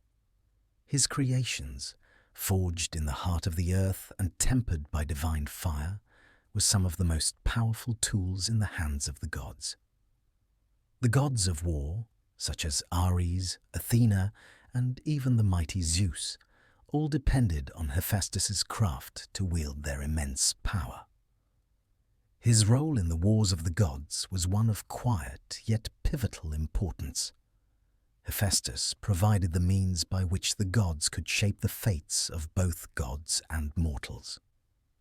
Ares, the god of war, was perhaps the one most reliant on Hephaestus's skill.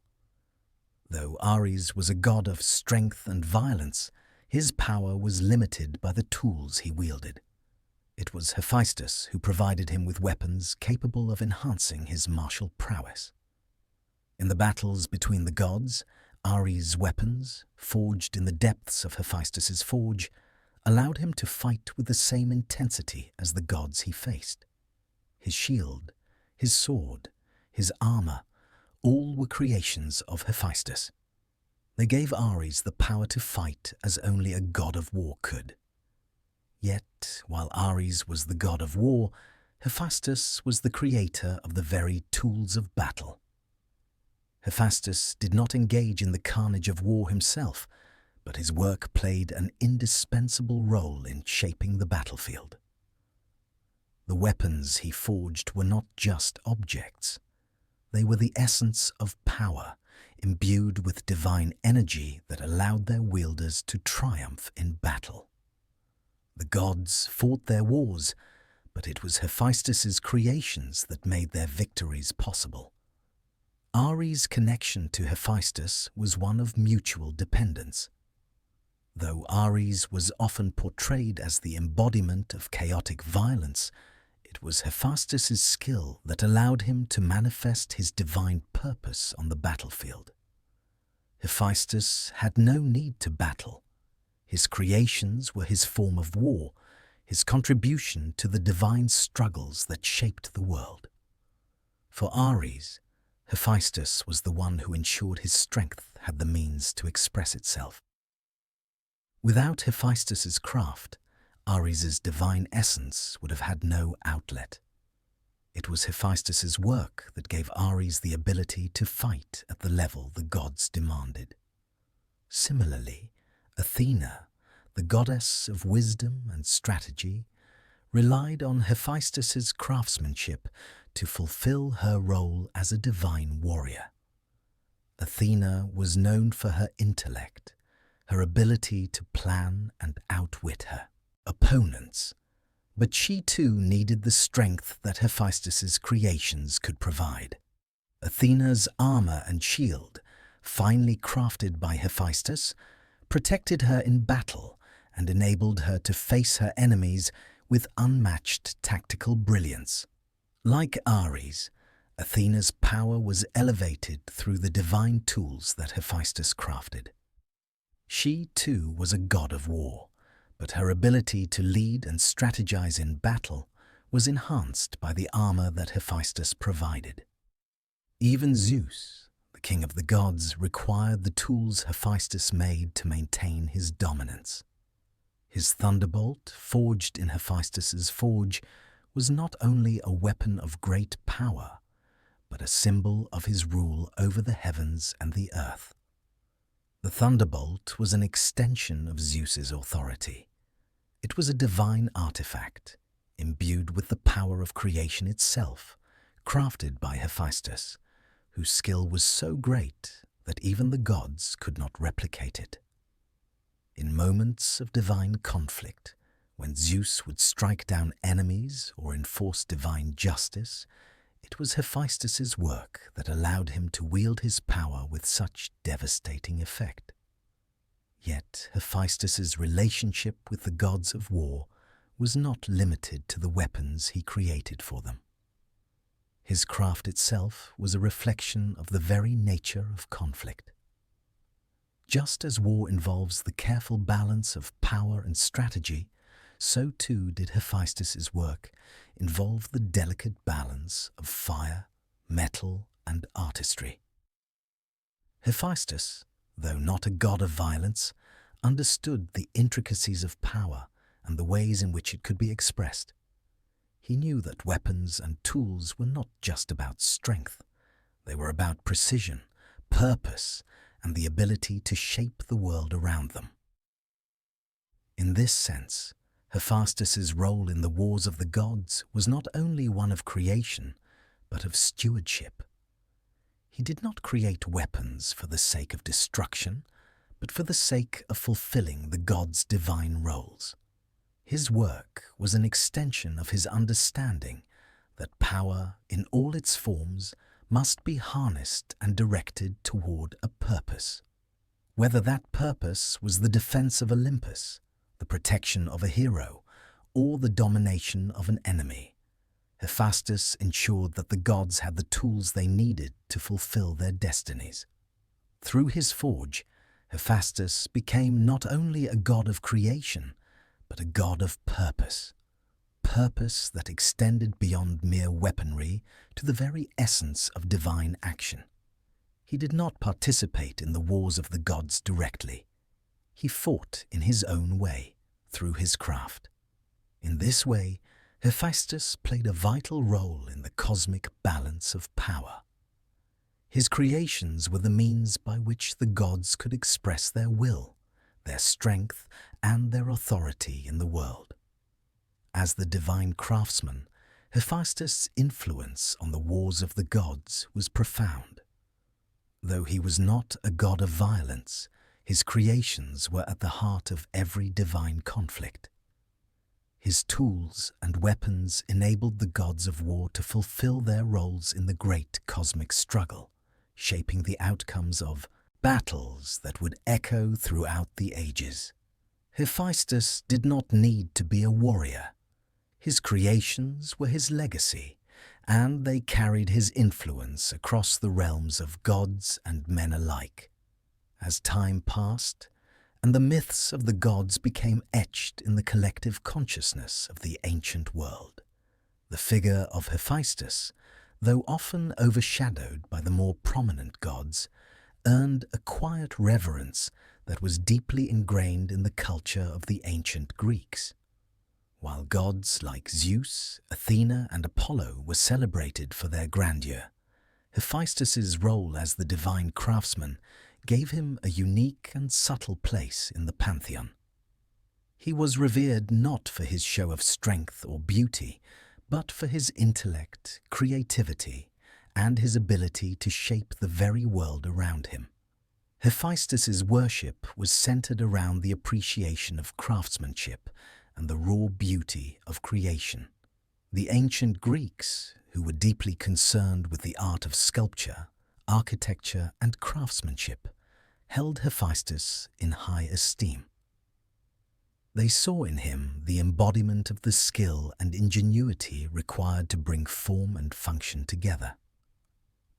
Hephaestus was not just a god of fire and metalworking. He was the patron of artisans and creators who sought to shape the world through their hands, just as he had shaped the divine tools of the gods.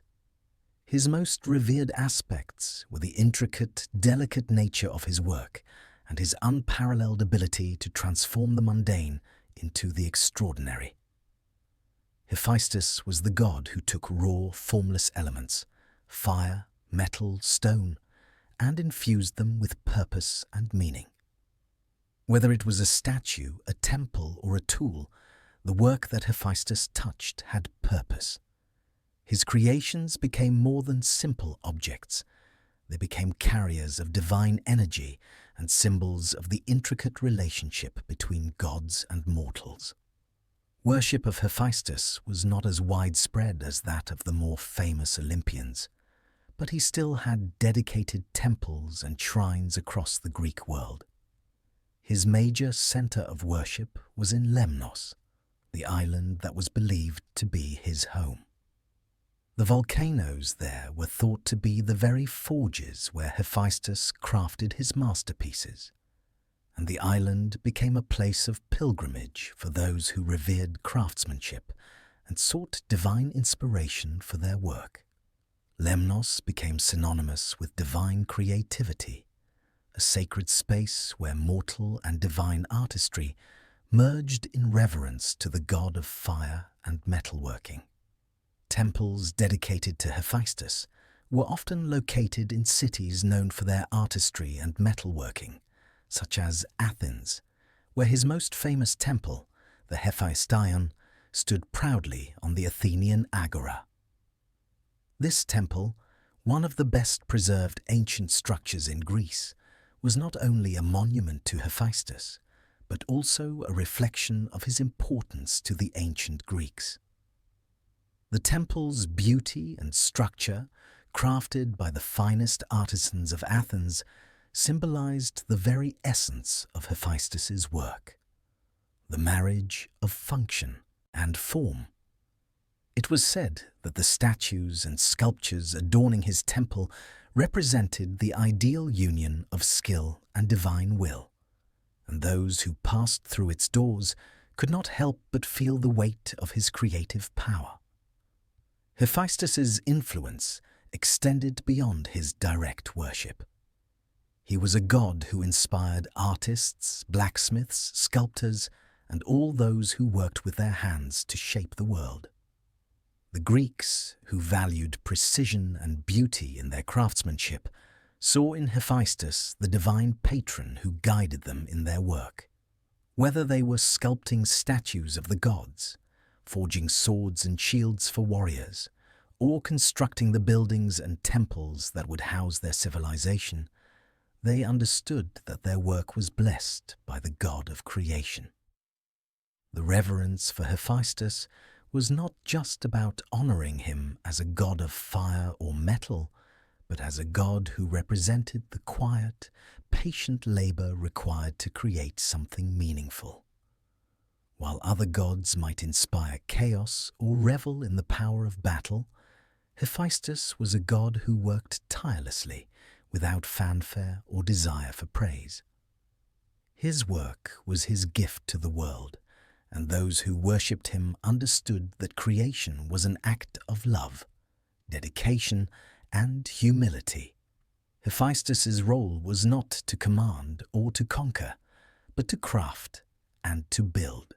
This unique understanding of Hephaestus as a god of creation rather than destruction set him apart from many of the other gods in the Greek pantheon. He was not a figure who needed to assert his power. His power was in his ability to shape the world without drawing attention to himself. The Greeks admired this quiet strength, and they honored Hephaestus for the work he did, not for the fame or recognition he sought, but for the simple joy of creation. Throughout history, Hephaestus's influence on the arts remained significant.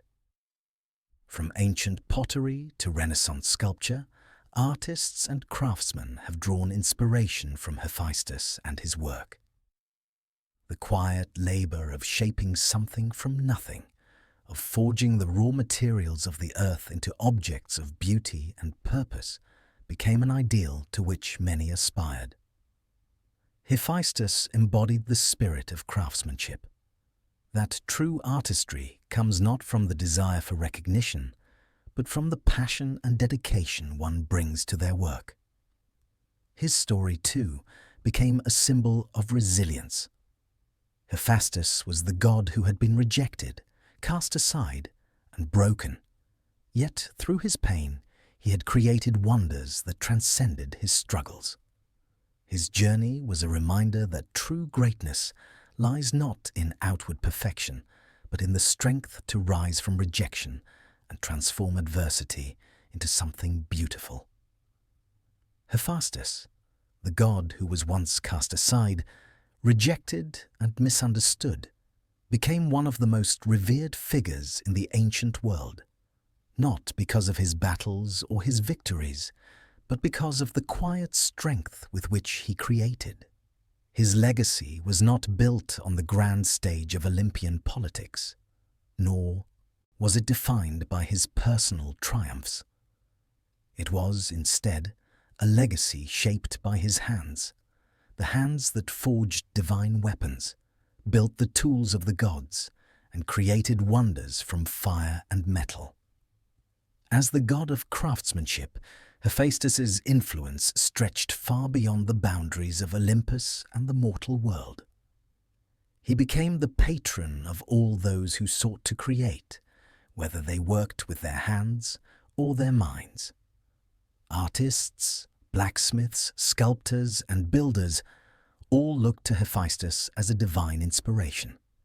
His work became a model of the perfect union of form and function. For the Greeks, Hephaestus was a symbol not only of creation, but of perseverance. His life, marked by rejection and isolation, became a testament to the power of quiet determination. Despite the many challenges Hephaestus faced, his deformity, his rejection by his mother Hera, his betrayal by Aphrodite, he never ceased in his devotion to his craft. The gods may have overlooked him, but Hephaestus remained true to himself, finding solace and strength in the act of creation. This resilience became the core of his myth. Hephaestus did not seek revenge or recognition, but instead he crafted his way into the hearts of the gods. In the end, it was not his appearance or his relationships that defined him, but his mastery of fire and metal, and his ability to shape the very world around him. Hephaestus's legacy also lies in the timeless nature of his work. The creations he forged, the armor of Achilles, the shield of the gods, the mechanical automata, were not just objects of their time.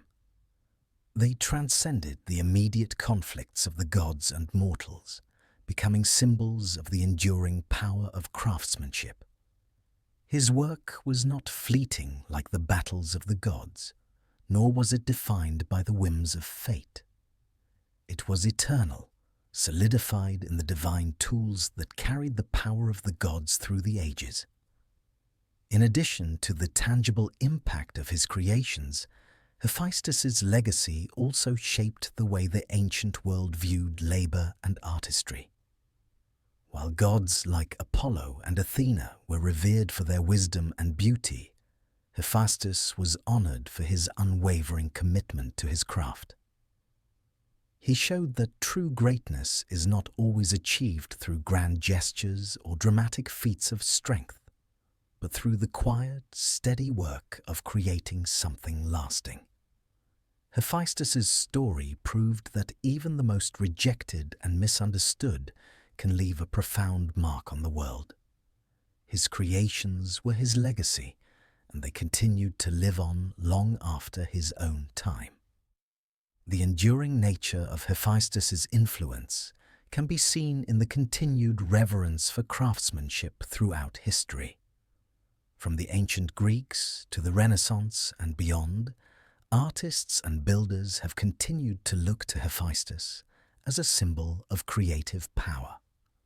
His legacy lived on, not only in the physical objects he created, but in the spirit of creativity that inspired future generations of craftsmen and artists. Even in the modern world, Hephaestus's legacy is felt.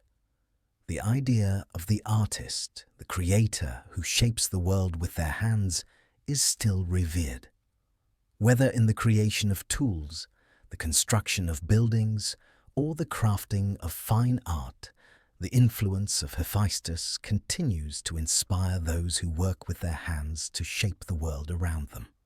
His work was a reminder that creation is both an act of beauty and an act of purpose, and that true artistry lies in the ability to transform the ordinary into the extraordinary. In the quiet, hidden forge where Hephaestus worked, he found not only his own purpose, but a way to connect the divine and the mortal realms. The gods may have needed him, but it was Hephaestus who, through his art, connected them to the world they sought to govern.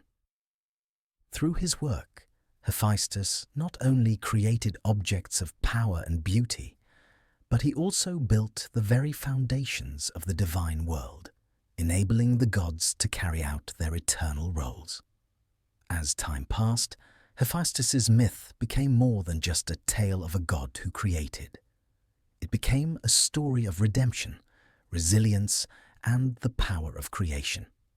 The gods, once dismissive of him, came to recognize his value, not for his appearance, but for the lasting power of his work.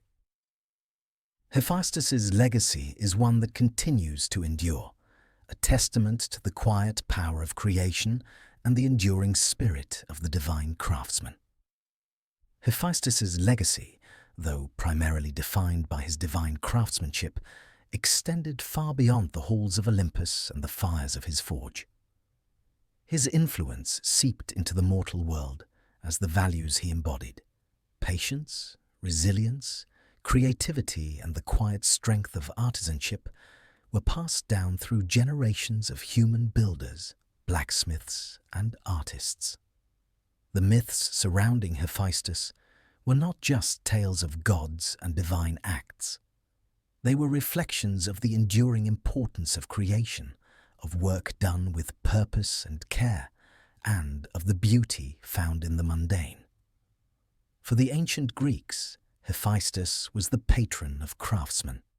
His role was not just as a divine creator, but as a symbol of the human spirit's potential for innovation and artistic brilliance. He embodied the idea that craftsmanship, whether in metalworking, sculpture, or architecture, was as sacred as any divine gift. It was through Hephaestus that the ancient Greeks understood that true artistry was not just about aesthetics or beauty, but also about functionality, the integration of form and purpose. His creations were functional works of art, a fusion of utility and elegance that defined the very nature of craftsmanship. While Hephaestus was worshipped primarily as the god of fire and metalworking, his influence expanded far beyond these materials. The principles of craftsmanship that Hephaestus championed became integral to the creation of everything from monumental structures to intricate sculptures. His legacy continued in the temples built in his honor, such as the Hephaestion in Athens, where the very columns and statues reflected his divine touch. Builders and architects, seeking to honor the god of the forge, embedded his principles in the design of the greatest structures of the ancient world. But it wasn't just in the tangible works of craftsmanship that Hephaestus's legacy lived on. His story, too, became a metaphor for the creative process itself. Hephaestus was the god who, despite being cast aside and rejected, continued to create. His journey was one of transformation, both of himself and the materials he worked with. Hephaestus understood that creation was not always easy. It often involved hardship, rejection, and isolation. But it was in those moments of struggle that Hephaestus found his true purpose. He did not need to be recognized or praised by the gods. His satisfaction came not from the admiration of others, but from the act of creating itself. In many ways, Hephaestus's journey mirrored the struggles faced by every artist or craftsman throughout history. Creation, whether in the form of a sculpture, a piece of furniture, or a building, often requires patience, resilience, and the ability to see beyond the imperfections of the materials used. Like Hephaestus, artisans throughout time have had to work with what they have, transforming raw materials into something meaningful. Whether that creation is something functional, like a tool or a piece of armor, or something more artistic, like a statue or painting, the process itself is what links the craftsman to Hephaestus's eternal legacy. In the ancient world, the relationship between gods and mortals was often defined by a symbiotic exchange. Gifts, offerings, and sacrifices were made in recognition of divine power. But Hephaestus, in his role as the god of creation, was not only a giver of gifts. He was a reflection of the human capacity to shape and mold the world, to take raw, unformed materials and make them into something of lasting value. His work was a reminder that creation is not just a divine gift, but a human pursuit that requires dedication, skill, and vision. The values that Hephaestus embodied, those of perseverance, humility, and an unwavering dedication to one's craft, continued to influence later generations of artists and craftsmen. From the Renaissance to the Industrial Revolution, the ideals that Hephaestus represented found their way into the minds and hands of the greatest creators in human history. Artists like Leonardo da Vinci and Michelangelo, and later inventors and engineers, were inspired by the idea of shaping the world through art and craftsmanship. Today, Hephaestus's legacy lives on, not only in the myths, but in the continued reverence for those who create.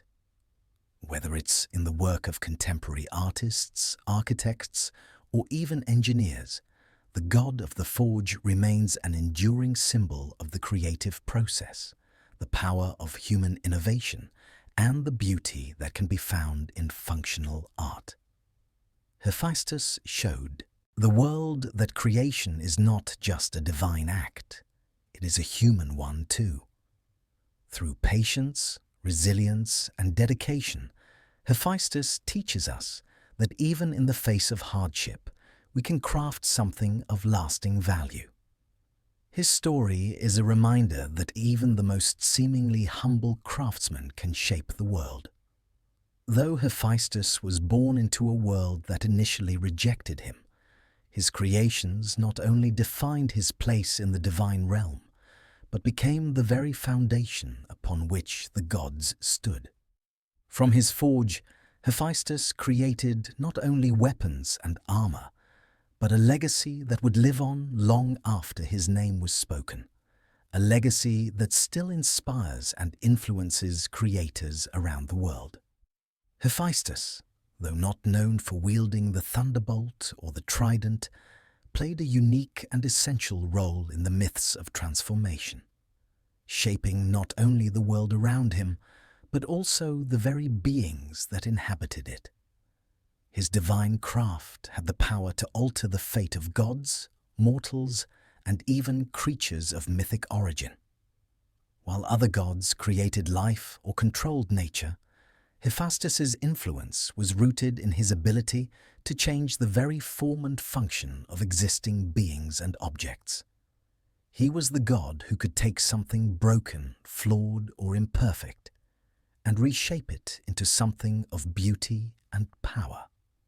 One of the most famous stories of transformation involving Hephaestus is the tale of Pandora, the first woman in Greek mythology. Created by the gods as a punishment for mankind after Prometheus stole fire from the heavens, Pandora was given the gift of beauty by Aphrodite, charm by Hermes, and cunning by Athena. But it was Hephaestus who shaped her physical form, crafting her out of clay to give her life. Pandora's creation, while a divine act, symbolized the power of Hephaestus to shape not just objects, but beings, mortal and divine alike. Hephaestus's creation of Pandora was not one of malice, but of necessity, for the gods had a role for her to fulfill. But her beauty and her potential for both good and ill had consequences that were not fully understood by the gods when they bestowed these gifts upon her. Pandora's role in mythology took on a tragic dimension as she opened the infamous box, releasing all the evils of the world, leaving only hope behind. Through this act, Hephaestus's creation, while initially an act of divine will, became a symbol of the unintended consequences of transformation, reminding the world of the delicate balance that Hephaestus himself maintained between form and function.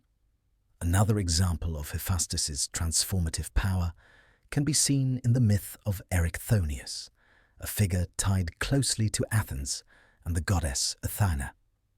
In this story, Hephaestus, while attempting to pursue Athena, was repelled. In his frustration, he ejaculated onto her leg, and Athena, in her attempt to avoid his touch, wiped it off with a piece of wool. The wool, however, became contaminated, and from this encounter, Erycthonius was born. Hephaestus, though not directly involved in the raising of Erycthonius, played a part in his origin. Athena, recognizing the divine significance of this child, took him into her care and raised him in secret. Erycthonius, whose birth was tied to Hephaestus's creative touch, later became one of Athens's legendary kings, known for his wisdom and the establishment of certain religious customs. While Hephaestus's role in his creation was born from an act of unwanted transformation, it highlights the god's inadvertent involvement in shaping destinies through his gifts.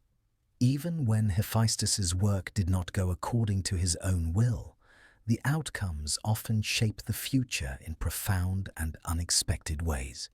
Hephaestus's ability to alter the form of beings extended beyond mortal or divine creatures to even mechanical beings, his creations, or automata.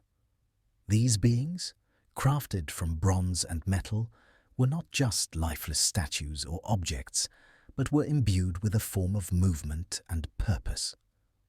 One of the most famous examples is Talos, a giant automaton who protected the island of Crete from invaders. Talos was crafted by Hephaestus to act as a sentinel, a guardian of the land, and through his design, Hephaestus effectively created life from inanimate materials. Talos was both a tool and a creature, a creation that represented the blending of Hephaestus's divine power and his unique understanding of what it meant to give something the form of life. Hephaestus also crafted the first mechanical servants, beings capable of carrying out tasks, and even had them act as assistants in his forge. These beings were some of the earliest representations of artificial life in Greek mythology, and they were seen not merely as constructs, but as extensions of Hephaestus's intellect and divine power. They could move, interact, and even serve the gods, and though they were not alive in the traditional sense, they embodied Hephaestus's ability to transform the world and the beings in it through his craftsmanship. Moreover, Hephaestus was also central to the myth of Persephone, when Demeter, in grief over her daughter's abduction by Hades, allowed the earth to fall into a barren state. Persephone was eventually returned, but in the process of her time spent in the underworld, she ate 6 pomegranate seeds, which tied her to Hades. In one version of the myth, Hephaestus crafted the pomegranate that sealed this irreversible fate. While Hephaestus's involvement was brief, his skill with creating objects that carried the weight of divine significance continued to resonate in even the smallest of details in myth. Hephaestus's power to shape form extended into the very hearts of gods and mortals alike. He was a symbol of transformation, not only because of his ability to change the material world, but also because of the way his work symbolized growth, redemption, and the power of creation. His creations had the power to protect and to destroy, to animate and to preserve, and they gave life to moments of both joy and tragedy in myth.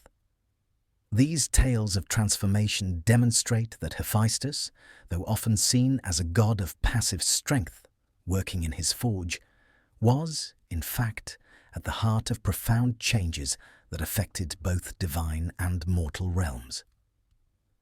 His ability to transform the world around him with his creations became a metaphor for the transformative power of art and craftsmanship itself. What Hephaestus crafted did not merely endure, it changed the very nature of what it meant to be divine, mortal, or even mechanical. Through his work, Hephaestus left an indelible mark on the world, transforming it from raw, unshaped potential into something greater. Throughout the ancient world, Hephaestus was venerated not only as a god of fire and metalworking, but also as a divine patron of artisans, craftsmen, and creators. While he was not as widely worshipped as some of the other Olympian gods, his influence was deep and pervasive, especially in the realms of creation, artistry, and innovation. Hephaestus was honored not just for his divine status, but for the essential role he played in shaping the very tools, weapons, and objects that empowered both gods and mortals. In the process, Hephaestus became a symbol of resilience, creativity, and quiet strength.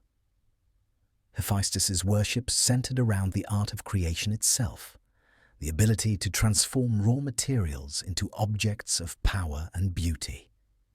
He represented the painstaking effort involved in turning something rough and imperfect into something of lasting value. For the Greeks, who took great pride in their artisanship and the excellence of their works, Hephaestus embodied the ideals of the artist, the patience, skill, and humility required to create. His work was not about personal glory, but the satisfaction found in the act of creation itself. The primary center of Hephaestus's worship was on the island of Lemnos, where the volcanic fires of the earth were believed to be his forge. It was in this place, far from the grandeur of the other gods' domains, that Hephaestus worked tirelessly to shape the tools of the gods and the heroes. Lemnos, often thought to be his home, became a place where both mortal and divine artisans sought to pay tribute to the god who had shown them the importance of creativity. The island was home to a thriving community of metalworkers and craftsmen who saw in Hephaestus not just a god, but a patron and a guide. The Hephaestion in Athens, one of the best preserved temples in Greece, was another significant site of worship dedicated to Hephaestus. The temple stood as a testament to his lasting legacy, not only as a divine craftsman, but also as a god who had influenced the very essence of Greek art and culture. The Hephaestion was located in the Agora, the heart of Athenian public life, reflecting the significance of Hephaestus not only in religious practice, but in the everyday lives of the people. This temple, designed with simple elegance and sturdy columns, symbolized the balance between form and function that Hephaestus himself epitomized. Throughout Greece, Hephaestus was seen as the divine protector of those who worked with their hands: blacksmiths, sculptors, potters, and builders alike. It was said that he was present in the fires of the blacksmith's forge, the chisels of sculptors, and the designs of architects. His followers understood that their work was not merely the product of their labor, but also of divine inspiration. By honoring Hephaestus, they believed they could receive the blessings of creativity and craftsmanship, gaining skill in their work and the ability to create beauty that would endure. While Hephaestus was not as directly involved in the lives of mortals as some of the other gods, his influence could still be seen in the cultural and practical aspects of daily life. He was, after all, the god who gave form and function to the world. Whether it was the shields and armor worn by warriors, or the statues that adorned temples, Hephaestus's craftsmanship lived on through the creations of those who followed his example. His role in the divine order made him indispensable to the gods, but his role among humans made him a god of lasting relevance. Even in the great epic stories that shaped the Greek worldview, Hephaestus was a central figure. In the Iliad, Hephaestus crafted the armor for Achilles, a god-given protection that would shape the fate of the Greek hero. Through this and other acts, Hephaestus ensured his place in the stories of mortals and gods alike. His hands, shaping divine armor, weapons, and tools, became symbolic of the connection between the gods and the mortal realm, where creation, art, and craftsmanship had meaning far beyond mere utility. His enduring legacy also found expression in the way ancient Greek art and architecture evolved. The principles Hephaestus represented, precision, balance, and creativity, echoed in the designs of the Parthenon, the temples, and the sculptures that would become emblematic of Greek civilization. Even in the Renaissance, when artists and craftsmen sought inspiration from the ancient world, the spirit of Hephaestus lived on in the works of those like Leonardo da Vinci and Michelangelo, whose dedication to craft reflected the timeless values Hephaestus had embodied. Moreover, Hephaestus's influence was felt in the way that innovation and invention were regarded in ancient Greece. Just as Hephaestus had created marvelous automata, tools, and mechanical beings, the Greeks themselves held a deep respect for those who could innovate and create something new, whether through art, technology, or design. Hephaestus became a symbol of the spirit of invention, a reminder that creation and change, while sometimes disruptive, were essential to progress and growth. Even today, Hephaestus's legacy persists in the reverence for craftsmanship, engineering, and artistry. His myth inspires creators across the world, blacksmiths, sculptors, architects, and engineers who seek to make their mark on the world through their work, much as Hephaestus did in his forge. His story teaches us that creation is not merely an act of power, but one of quiet determination and devotion to craft. Hephaestus reminds us that true art is born from the dedication to transforming the raw materials of the world into something that transcends time. While the gods of Olympus were often celebrated for their grand displays of power, Zeus wielding the thunderbolt, Athena commanding wisdom and war, Apollo inspiring prophecy, Hephaestus was different. His power was not in grand speeches or mighty battles, but in the quiet, unrelenting work of creation. He was a god whose strength lay in his hands, in his ability to transform raw materials into objects of beauty and power. His forge, hidden deep within the volcanic depths of Lemnos, was the site of quiet divine labor, where he worked tirelessly to shape the future of both gods and mortals. Hephaestus's journey was not marked by loud declarations or heroic feats of strength. Unlike other gods, he did not fight wars or command the heavens. Instead, he shaped the tools that gods and heroes would use in their battles, and in doing so, he played a central, though often unacknowledged, role in the unfolding of divine and mortal history. His creations, whether the armor of Achilles, the shield of the gods, or the mechanical wonders he crafted, were the silent forces behind the battles of gods and mortals alike. Despite the fact that Hephaestus was not often celebrated in the same way as gods like Zeus or Apollo, his work was indispensable.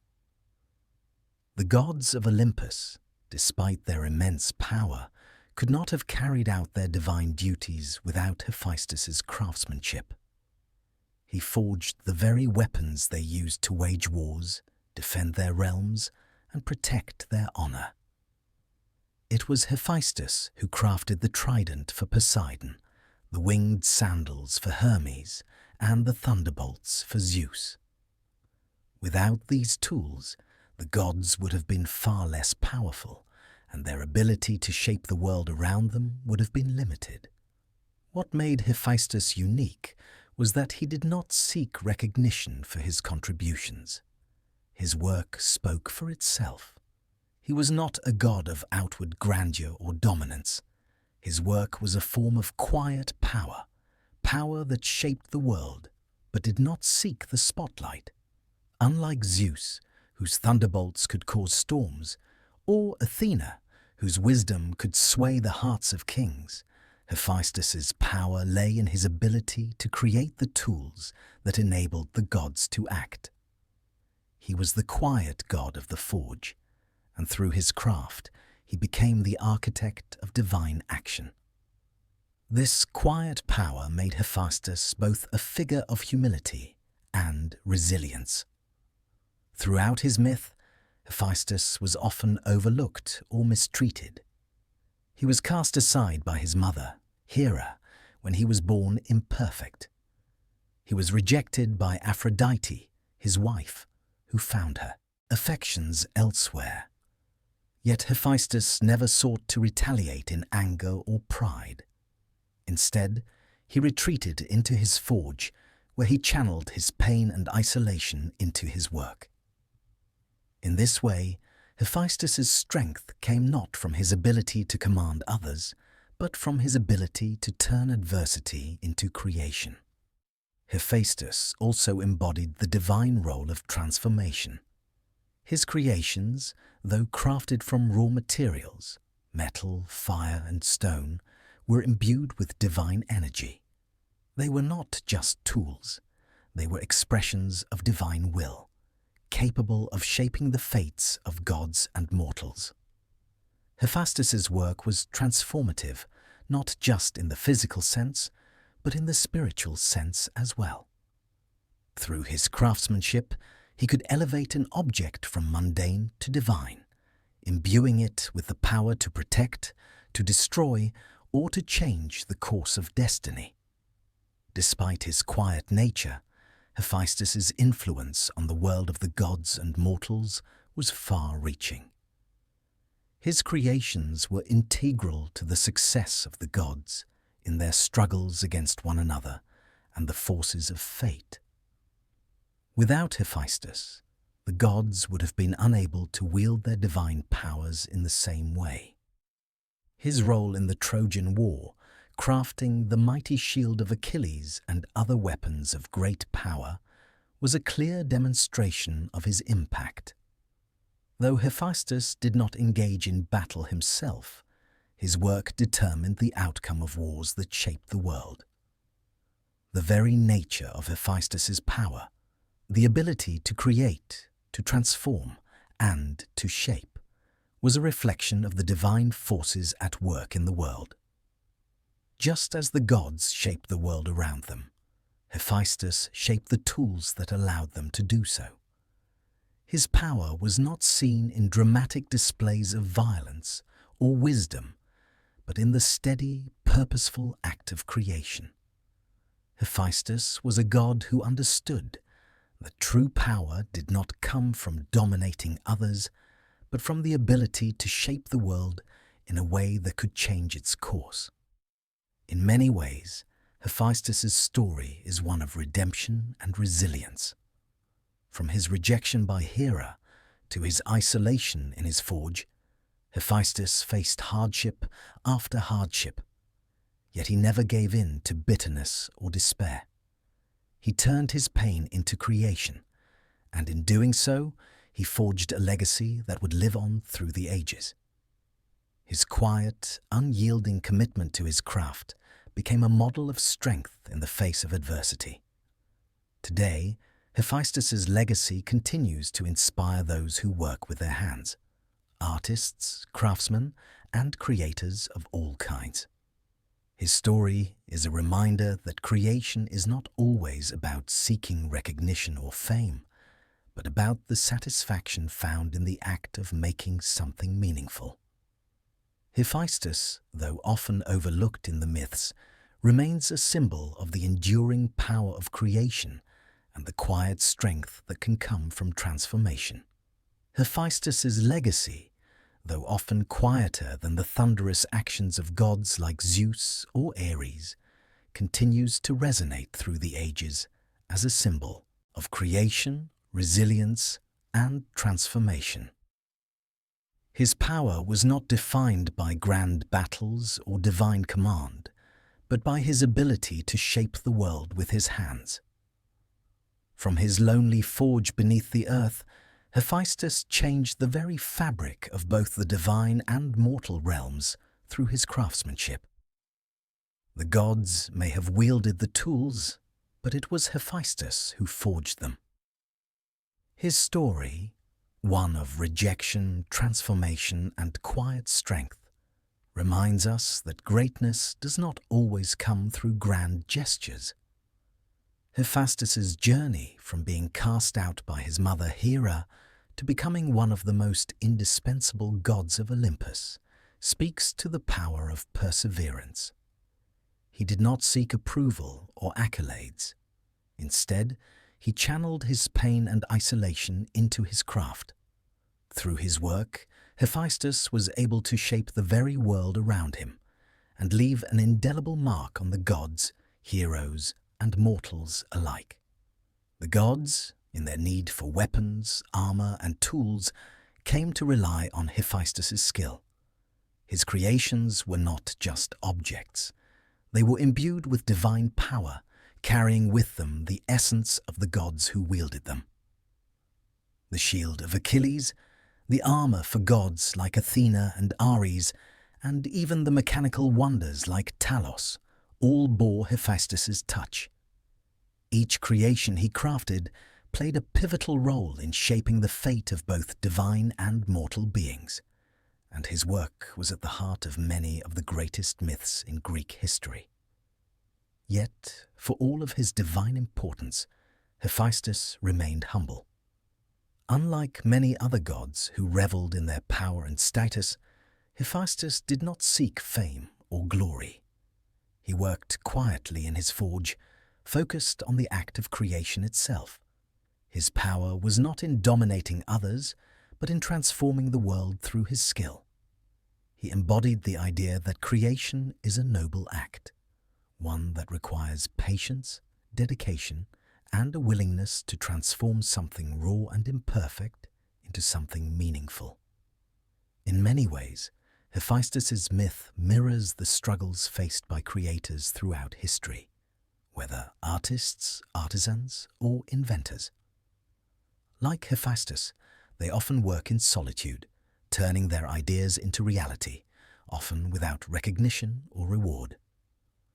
Hephaestus's story reminds us that true artistry and creation come from a place of deep personal satisfaction, not external validation. Whether one is crafting a work of art, building a structure, or inventing something new, the act of creation is both a personal and divine endeavor. Through his myth, Hephaestus teaches us that creation, in all its forms, is sacred. Hephaestus's role as the divine craftsman also speaks to the idea that beauty and power can coexist in harmony. His creations were both functional and beautiful, tools that could change the world, but also works of art in their own right. This duality of form and function is a core element of Hephaestus's legacy. He created not just for the gods, but for the very essence of creation itself. His work was a reflection of the balance between necessity and artistry, between utility and beauty, that continues to inspire creators across the world today. Throughout history, Hephaestus has been a symbol of the quiet, often unnoticed power of creation. He was a god who worked behind the scenes, shaping the tools and objects that allowed the gods and heroes to carry out their divine roles. But despite his often overlooked presence in the myths, Hephaestus was indispensable. His creations were central to the very fabric of the world, and through his work, he became a symbol of the enduring power of craftsmanship. Hephaestus's myth is also a reminder of the resilience of the human spirit. He was cast aside and rejected, yet he rose from his isolation and pain to become one of the most important gods on Olympus. His journey speaks to the transformative power of adversity, the ability to take hardship and turn it into something meaningful. Through his work, Hephaestus not only shaped the world around him, but also transformed his own destiny. His story is a testament to the quiet strength that can come from persistence and the act of creation.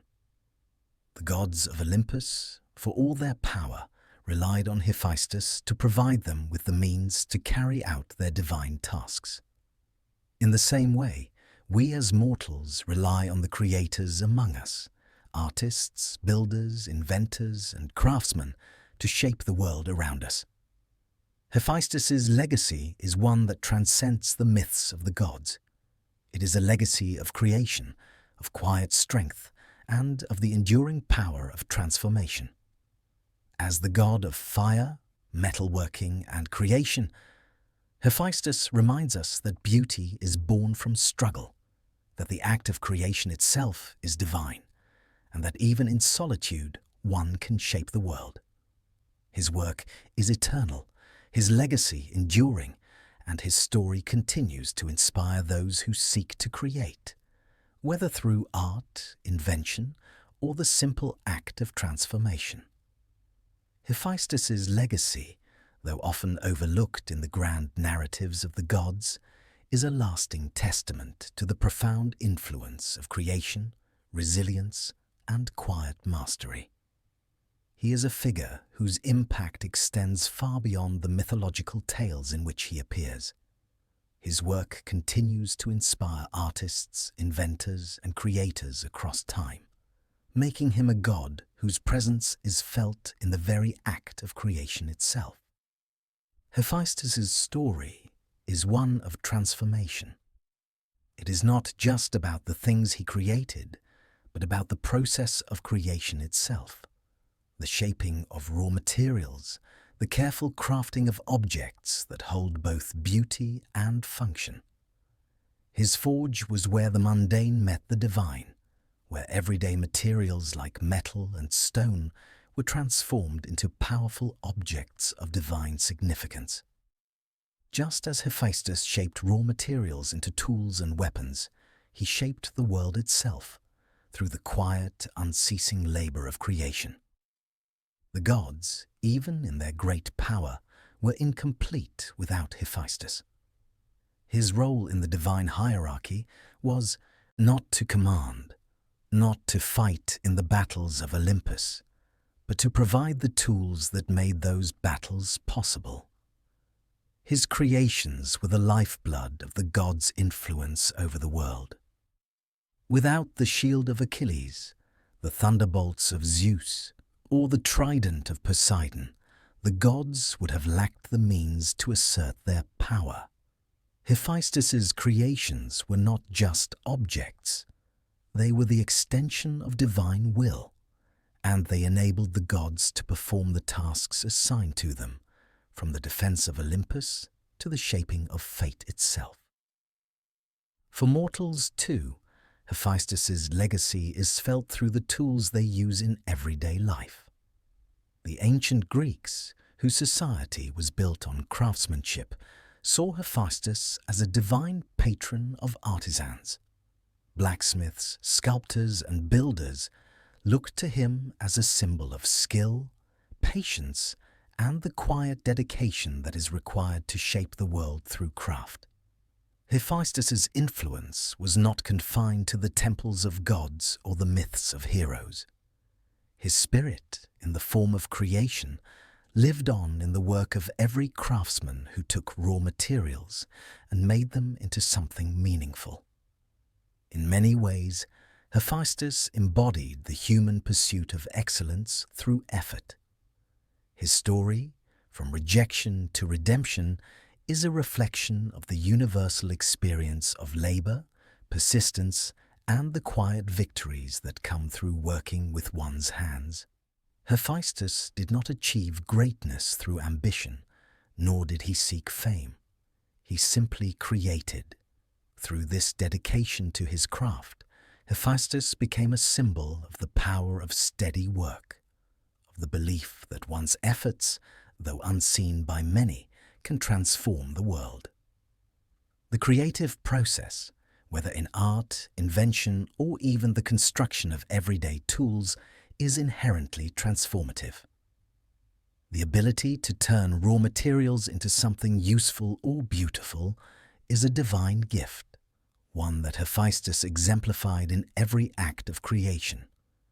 His work transcended the need for validation or applause. The results of his labor were visible, but the process of creation, the quiet, relentless forging of something new, was what made Hephaestus a god whose influence stretched across realms and ages. Throughout history, the values embodied by Hephaestus, dedication, craftsmanship, and the quiet strength of creation, have continued to inspire those who shape the world. From the Renaissance, when artists and inventors like Leonardo da Vinci and Michelangelo took inspiration from the divine power of creation, to the modern day when engineers, architects, and craftsmen follow the principles of form and function, Hephaestus's legacy remains ever present. His myth reminds us that creation, at its core, is not just about making things, but about transforming the world, elevating the mundane into something divine. As Hephaestus crafted divine tools for the gods, so too did mortals shape the world around them, often inspired by the divine model Hephaestus set. His forge was not just a place of fire and metal, it was a space where transformation occurred, where the world was made better through the quiet artistry of craftsmanship. Hephaestus's ability to create life and meaning from the raw elements of nature speaks to the very essence of what it means to be human, to take what is broken, imperfect, or untamed and make it into something new, something of lasting value. In this sense, Hephaestus's legacy is more than just the divine tools and creations that have become symbols of power. His legacy is the spirit of creation itself, the act of shaping the world with one's hands, the quiet power of working to transform the ordinary into something extraordinary. Hephaestus teaches us that greatness does not come from seeking attention, but from the work we do and the impact it has on the world. As the god of fire, metalworking, and creation, Hephaestus stands as a symbol of the enduring power of craftsmanship. His work was not simply about making things, it was about creating something that would live on, something that could stand the test of time. His story, from his rejection by Hera to his eventual redemption, teaches us that even in the face of hardship, creation is possible. It is a story that speaks to the transformative power of art, of craft, and of the quiet work that shapes the world around us. Though Hephaestus's presence was often quiet, his influence was undeniable. As we reach the final chapters of his story, it becomes clear that the god of fire and metalworking was not merely a figure of craft, but one whose very essence lay in creation itself. Whether it was divine weapons for the gods, tools for mortal heroes, or the beautiful works that bridged the worlds of the gods and men. The closing acts of Hephaestus's myth reflect the culmination of a life spent transforming both materials and destinies. One of the most poignant aspects of Hephaestus's journey is his relationship with the world he shaped. Unlike other gods, Hephaestus was a creator who worked not for personal glory, but for the joy of creation itself. His quiet labor spoke to the deeper truths of existence, the idea that creation, whether in divine or mortal hands, could transcend the boundaries of time. His forge, always alight with fire, became a symbol of divine creativity, one that fueled the world of gods and men alike. In his final acts, Hephaestus did not seek a dramatic exit, nor did he turn away from the divine realm he had once been cast out from. Instead, he continued his work, crafting in the shadows, creating tools and wonders that would shape the future. Even as the gods looked upon him with greater respect, he never lost sight of his true purpose, the quiet work of creation. Throughout his life, Hephaestus had been the god who transformed chaos into order. His creations were not just beautiful objects. They were functional, purposeful, and infused with divine power. Even in the final chapters of his myth, this theme of transformation remained central. Hephaestus's ability to take the raw elements of the earth, fire, metal, and stone, and shape them into something greater than the sum of their parts, was not just a mark of his divine power, but a reflection of his understanding of the world itself. One of Hephaestus's last great gifts to the gods was a final, brilliant creation. It was a gift to Zeus, the very king of the gods. With the struggles of the Olympian realm intensifying, and the gods facing challenges that required both strength and strategy, Hephaestus forged for Zeus a new weapon, one unlike any that had been created before. This weapon, though never named, was said to have been the final testament to Hephaestus's genius.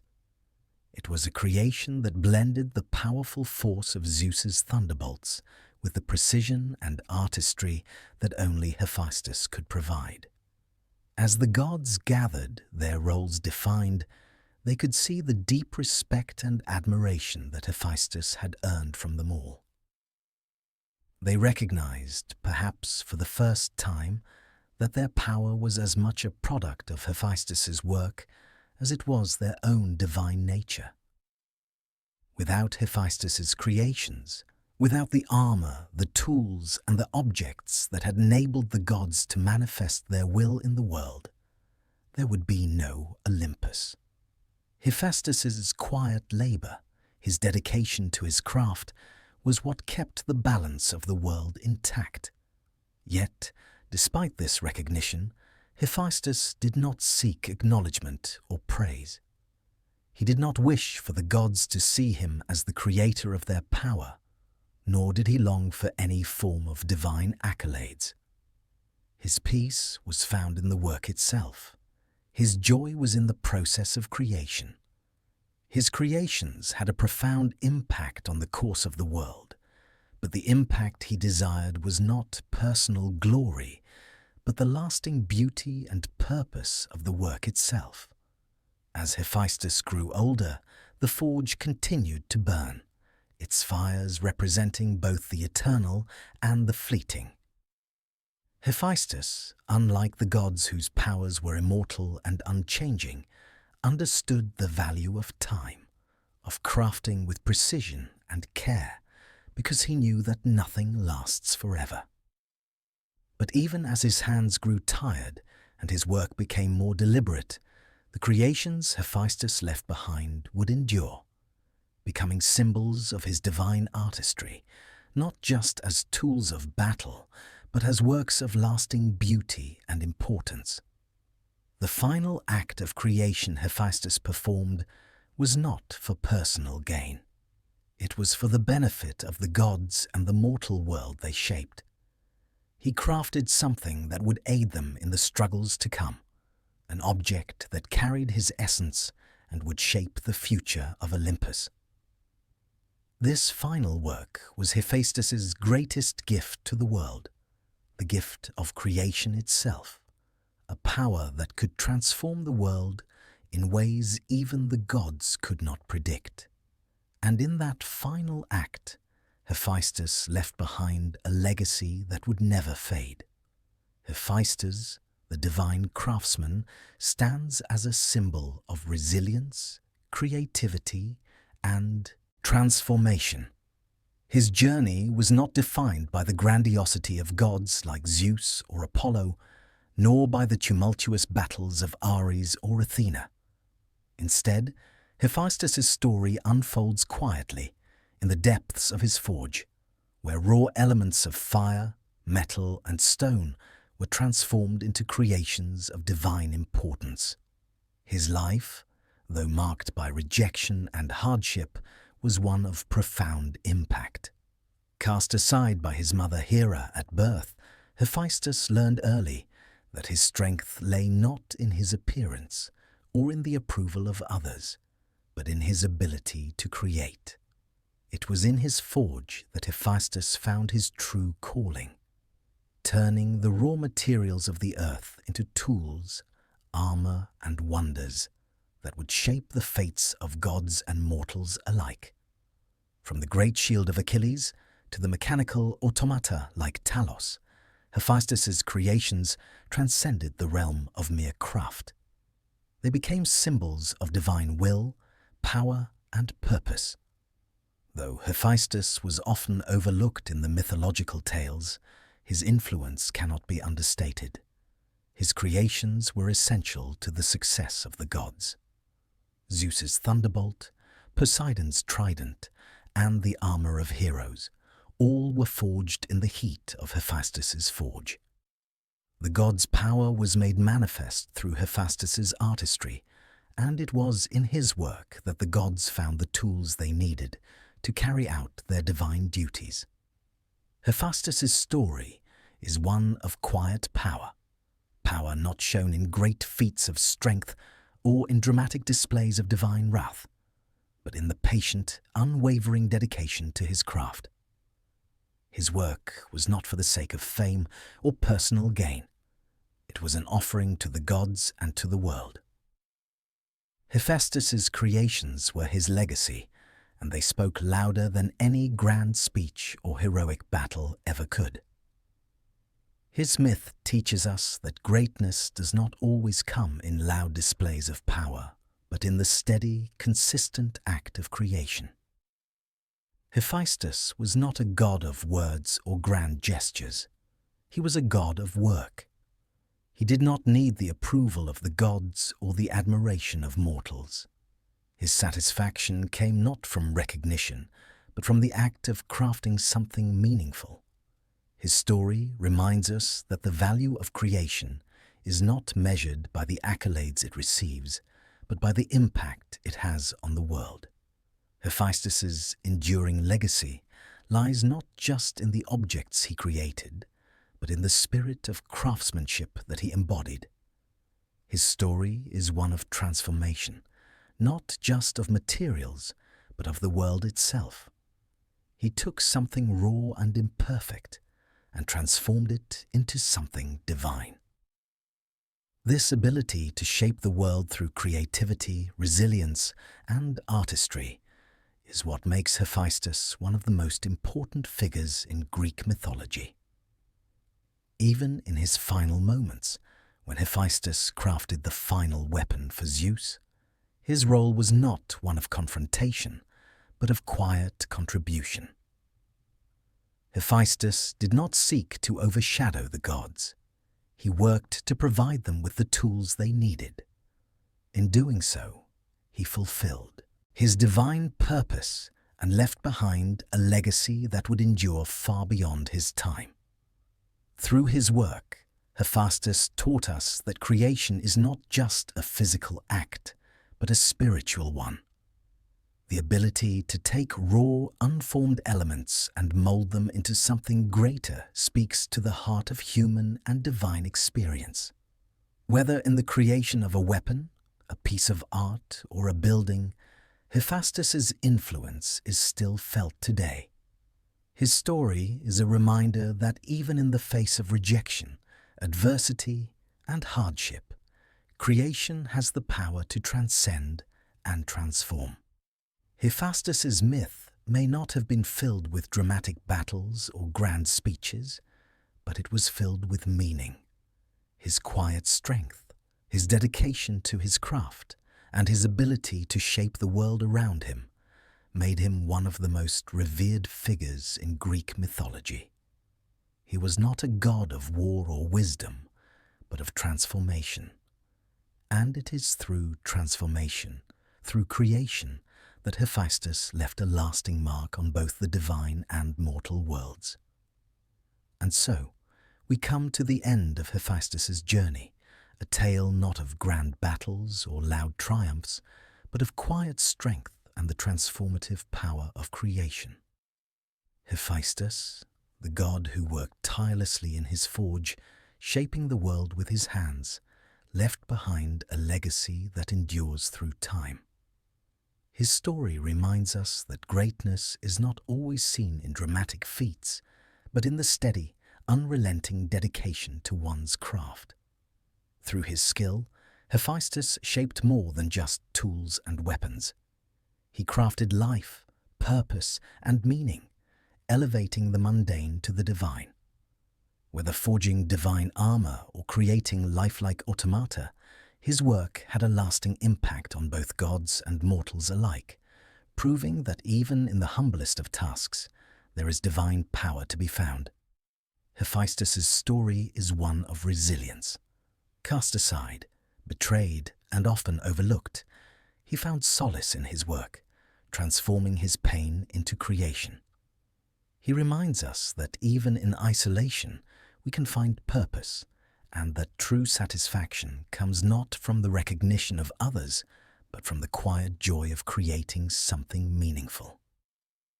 As you drift into rest, think of Hephaestus in his forge, tirelessly shaping the world.